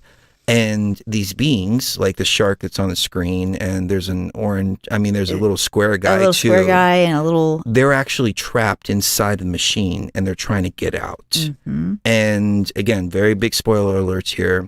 This mouse, as he's going through it, you find out in season 3 that he actually created the machine. And when he created the machine, him and several others were thrown into the machine and trapped into the machine by the person that commissioned the machine. So he didn't create it, he didn't commission it, but he created it along with several other programmers. So before they were able to type in exit codes, they threw in the programmers into this machine, which is like this little box. Now it gets really strange because the 3 episodes that they added to season 2 go into Mouse, and you see him and he's escaped the simulation, but he's in another layer of the simulation. He's like 1 layer up, and the simulation is made out of pizza boxes. The whole thing is made of pizza boxes. Okay, yeah. And so the inner depths of the simulation is made of pizza boxes. And you see the intro. Let me see if I can find the intro here, because the intro will show the pizza boxes. Okay, Mm-hmm. So I'm not going to play any music so I don't get any copyright strikes, but you see all this is all made of pizza boxes. It's all made of pizza boxes. And this is like Q109 universe or something like that. The cardboard universe. Yeah, the cardboard universe. And so he goes, he gets 1 layer out, and this bee comes in from this universe here. A bee of all things. On behalf of Shark and the square guy. And he rides the pepperoni waves and comes in through the pizza portals. Yes. And all of a sudden, you've got this character, Mouse, who's receiving all these pizzas. And he's talking to his therapist on a video chat, and his therapist is a shark, but dressed up like a woman. And maybe it's you got to see transgender this. stuff. You got to see the scene. The scene. He's like, have you been getting the pizzas? And then as soon as the pizza flashes, it flashes all these demon-looking faces creepy. And black figures and like all kinds of stuff like that. Yeah. And as if it's saying this is evil. Yeah. And this is then some evil stuff. as when they're going through it, the exterminator comes, which is the bee. There's a spider inside of the house. And inside of the house with a spider, they start trying to hunt the spider, and as they're hunting the spider, they're shooting through the pizza boxes. The pizza boxes start to bleed. Yeah, covered in blood, and actual. Shark they look like and blood. the square guy are trying to use the pizza portals, and they're also using Mouse's mind in conjunction to try to break themselves out of the simulation. This is insane, you guys. And so it gets even deeper and deeper and deeper into season 3, where they start breaking down all the different dimensions and all this. And at the end of the day, it's like one big game show. It's all one big game show. It's a big game show. And they need to keep these people trapped in this simulation. For this and game that's show. the whole point of it. And I really want to do a breakdown of this because think it's such a strange cartoon that I don't think anybody would watch it. it's so weird. It's the weirdest thing you've ever seen. But at the same time, if you're looking at it from the perspective of we know what's going on, and we've done the research, we know the numbers, we've heard the witness testimony, we've read it over and over again, all the way going back to the 60s, 70s, 80s. Here we go. This is what it is. Oh fuck! I'm gonna get a fucking copyright strike for this. I know this for sure. But check this out, okay? You got to, guys. No, it's a lot, right? Well, they keep getting... Holy, what's with all the pizzas? Oh, I know. It's a lot, right? Well, they keep getting delivered. I keep stacking them up. I'll probably get more tonight. Who the hell's sending you all these pizzas? My shrink. Is that a yo-yo? Shh. His shrink, mind control. Look. Oh. There it is. There it is. I see it. Yeah, stand back, son. I'm about to unleash a fury of pain. Ha! Ah! Look what this spider does. See, I'm just warming up. I got him stunned now. He's worried. Want to try this thing? Holy crap! Yes! So he's shooting, and that's what? That's not pizza sauce. I'm sorry, guys. That's not pizza sauce. I know what's splatter when I see it. Spider goes interdimensional. Fear the bee! You go Look at that. cry in your mama's lap! Yeah, we got him on the run. That was great. What the hell? What do I owe you? What? Are you kidding? How does we pizza owe bleed? you! Look, Mouse, that was intense. B-Man's always intense, but it's about to get more intense. He's listening. See, I think it skipped the part about the pizza portals and the pepperoni waves. Yeah, pepperoni waves. Yeah. I think that's in a different. That's in a different one, but well, it's earlier in this scene. Let me see. Or maybe. Okay, hold on. What are you doing? Alive. That's Shark. How's it going? That's how I meant to sound. Oh, you're so pretty. I got a call Is that about the a transgender spider. thing? Was there a spider? A big one? How did you know that, Steve?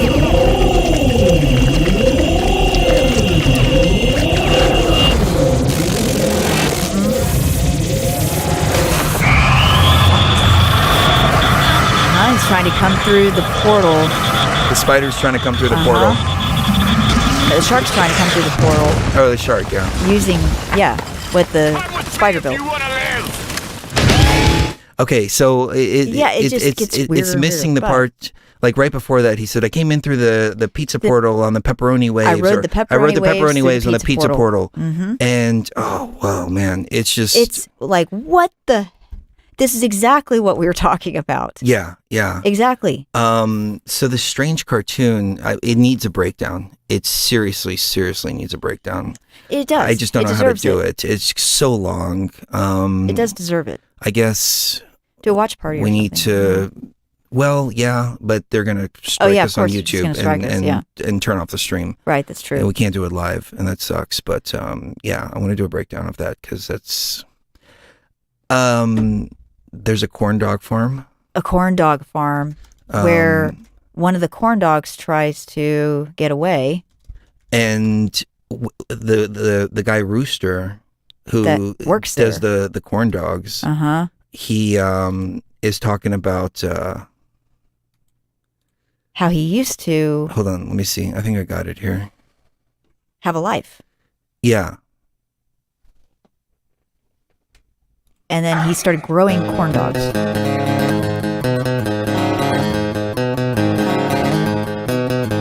Some people like your cut. Some people like them cut. Slop them hogs. Some people slop them hogs. Me, I do different. Yeah, do it different. I grow big old fat corn dogs. That's gross. Where's that mustard at? That is vile. Yeah. Look what happens.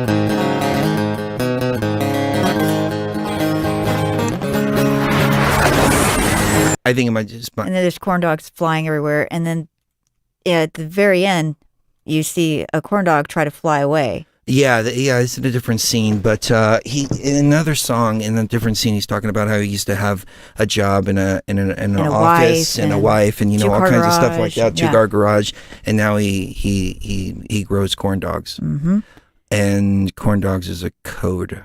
For, Anthony, you know what? That's true. Anthony Bourdain asking Obama about hot dogs was code. He was suicided. Yeah, that's exactly what it is. Yeah, corn dogs are uncircumcised. Yeah. That's what it is. So let's get that out of the way. This cartoon, Ugh. blew my mind. It blew my mind too. In a self-disclosure and for some reason, way. they decided in 2018 to come in and conclude the story. Yeah, and not only conclude it, yeah. but add a lot more to it. Like, there were already references. Like, this is from 2006. This scene here, but in 2018 they decided to add way more to it. And it deserves a breakdown. Yeah. I hope we didn't lose people with that. No. It's just this is a deeply, deeply, deeply coded thing. It's like Rick and Morty. As Alyssa totally mentioned, ruined it.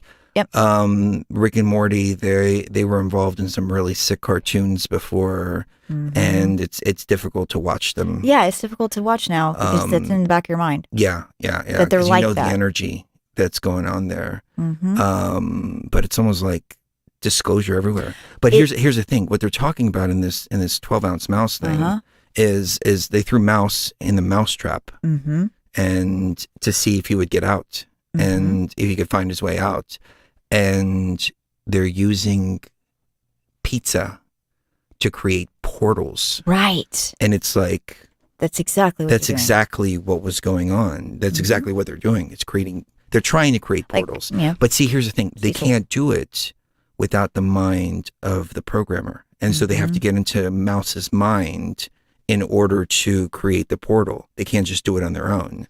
Yeah. So it goes fucking deep. It goes way, way deep. Yeah. And normally people wouldn't understand it. Like, I don't think there's very many people out there with an understanding of what this truly freaking means. No, they don't get it. And the ones that do get it are in on it.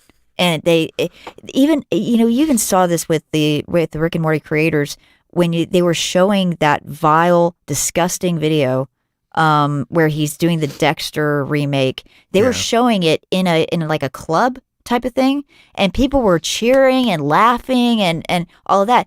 These are the sick types of like people in California that we are talking about sometimes that are really into this kind of stuff. And they've got a mental disorder. They along with knowing that this is happening. Alyssa raised a good point. She says, I've been watching these creators for over 15 years now, and I don't get the same icky vibe from these guys, like the Rick and Morty guys. And I was actually thinking that as you said that, Alyssa. I know, because I was going to say, is that the case with this? Are they just like throwing it in people's faces, or are they doing a disclosure of some kind? I think it's with disclosure. 12-ounce mouse. But they just coded it so well. It's heavily coded. It's so coded that only those that know about the program will understand it, and those that know about the program that understand it might do something about it. Yeah. And might understand it further and understand, oh, this is why they do it. Because to an outsider, when I first started researching this about 15, 20 years ago, I thought it was, for sexual gratification. I really did. I thought, oh, these people are just perverts. Yeah. We started to figure out in 2016, 2017, well, in 2016, we started figuring out in 2016 that no, there's a point to this. There's a method. I did a bunch of ayahuasca, and I said, show me what's going on. What exactly Show happens. me the virus. Yeah. Show me how these rituals work. Show me the darkest layers of what we're up against. And it did. A PG and I came back different. Because once you see it, you can't unsee it. And then that's what prompted us to go to Egypt and do what we did, because it was so bad that it was like, something has to be done about this. Yeah, we have to reset this because this is getting too and this unstable. This is one of the big reasons why I was like, go Trump. Because he was calling it out and he seemed to be doing something about it. Yeah. Is he going to do something about it? I don't know.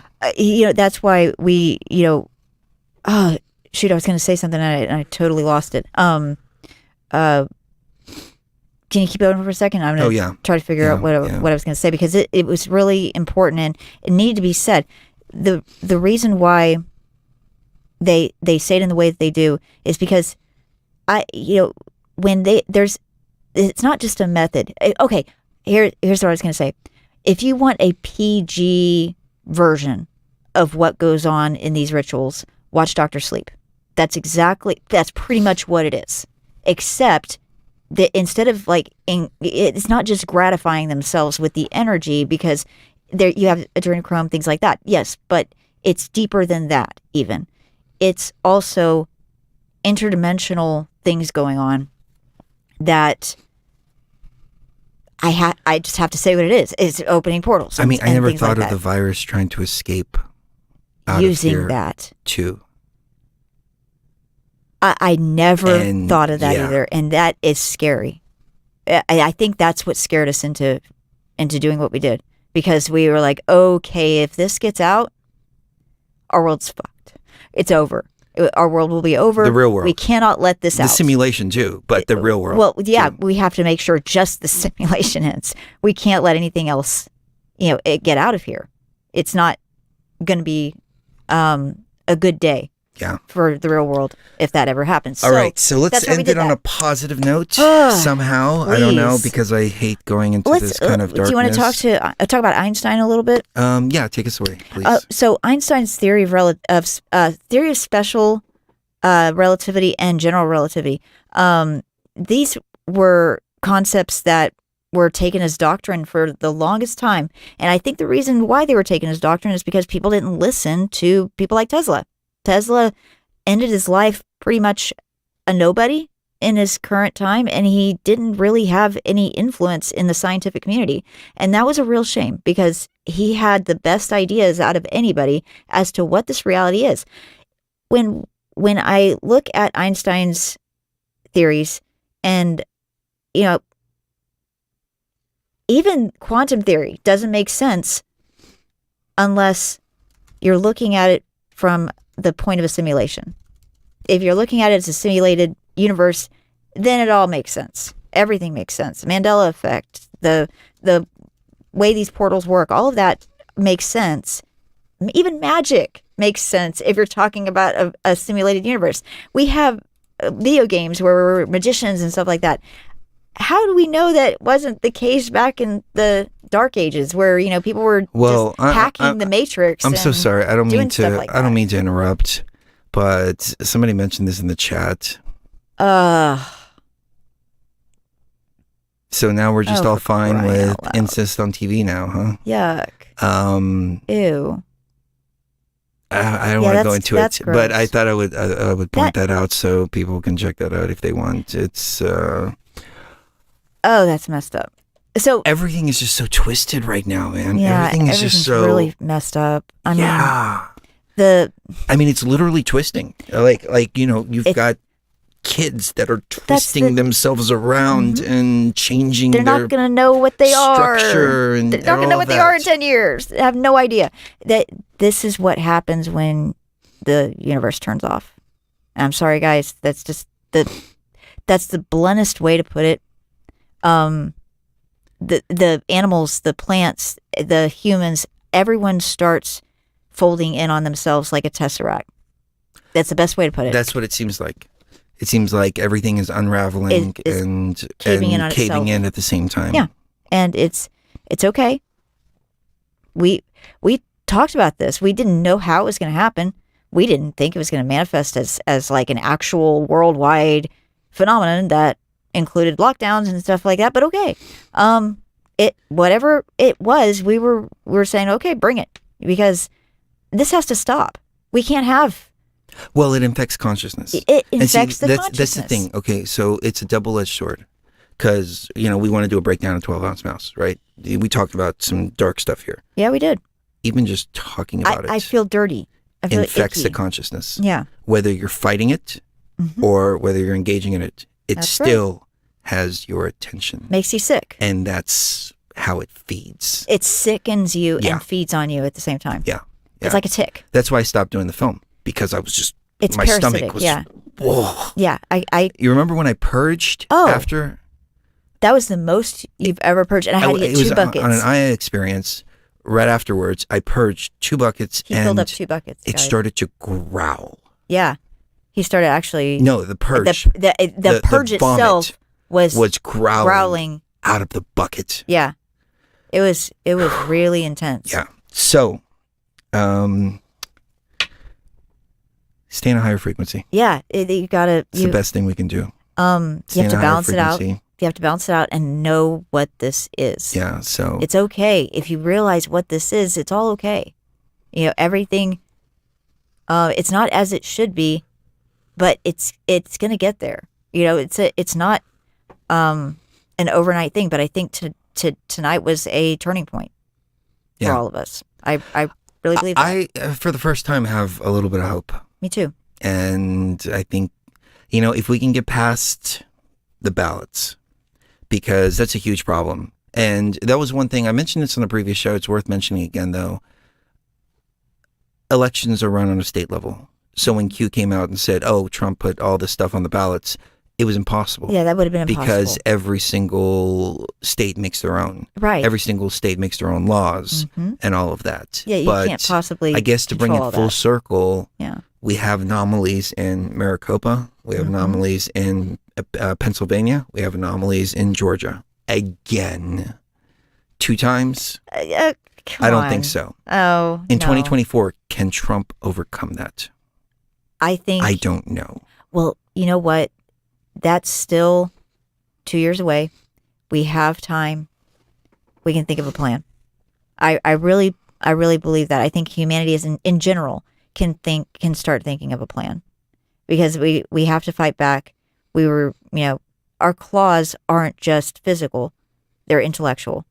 We have to outsmart them. They're not that smart. Yeah, I don't have faith in the system. I never had faith in the system. You have to show lack of faith in the system. That's I never had necessary. faith in the system. But when 2016 happened, like I said, I'll say it again, presidents are selected, not elected.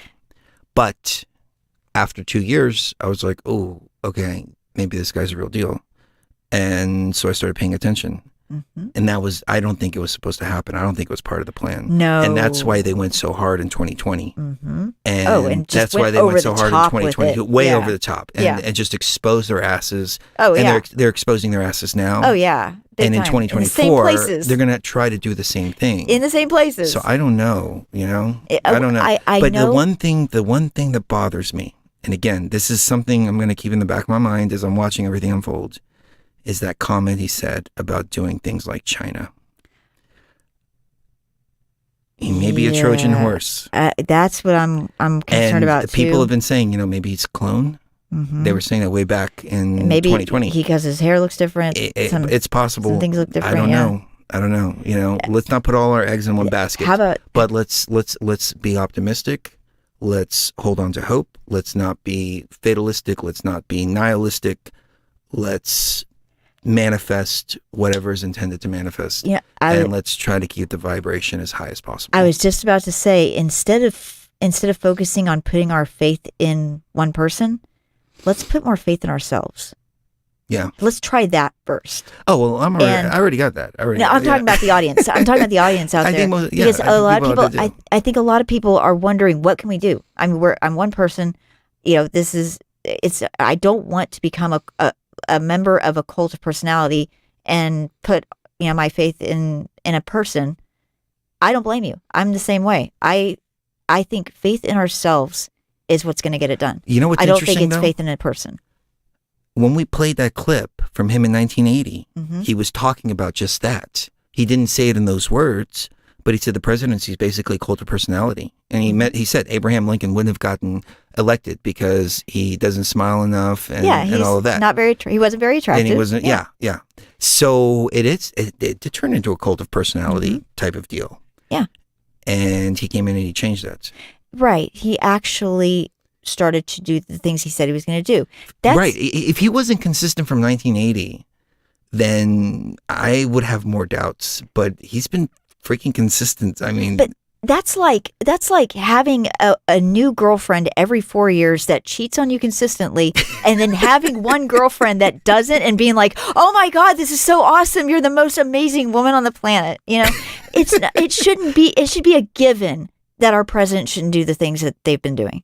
That's true. That should be a given. That should be already granted. And so we need to stop looking at it as, okay, well, presidents are selected, not elected.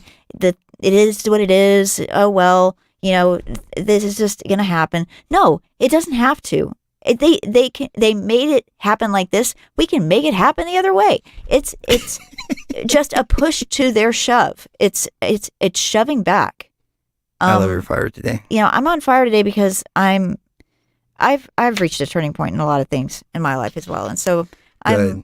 I'm ready to fight. Crispy, thank you for all the love, brother. Thank you so much. Freedom Crispy. is beautiful. Looking after your personal interests can be the highest honor. Yeah. And that's what we got to do. So respecting ourselves. Kiss the one you love right now. You never know when the last time is going to be. And let's just, here's the thing. It's not about Trump. It's about cost of living. It's about peace. It's about harmony. It's about no wars. It's about all of that. So let's just focus on manifesting that reality for the remainder of time that we have here in this matrix. And thank you for spending your time with us this evening at Beyond the Veil, because I know time is a very precious commodity in this day and age. So kiss the one you love right now. You never know the last time it's going to be, and we'll see you even further. Beyond the Veil. Love you. Love you guys.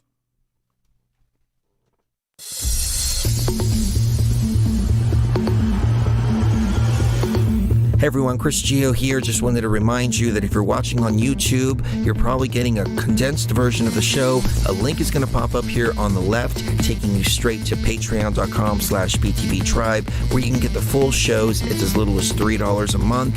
And the reason is it helps us to overcome the YouTube censorship, the shadow banning, and also stay in touch with our BTV Tribe.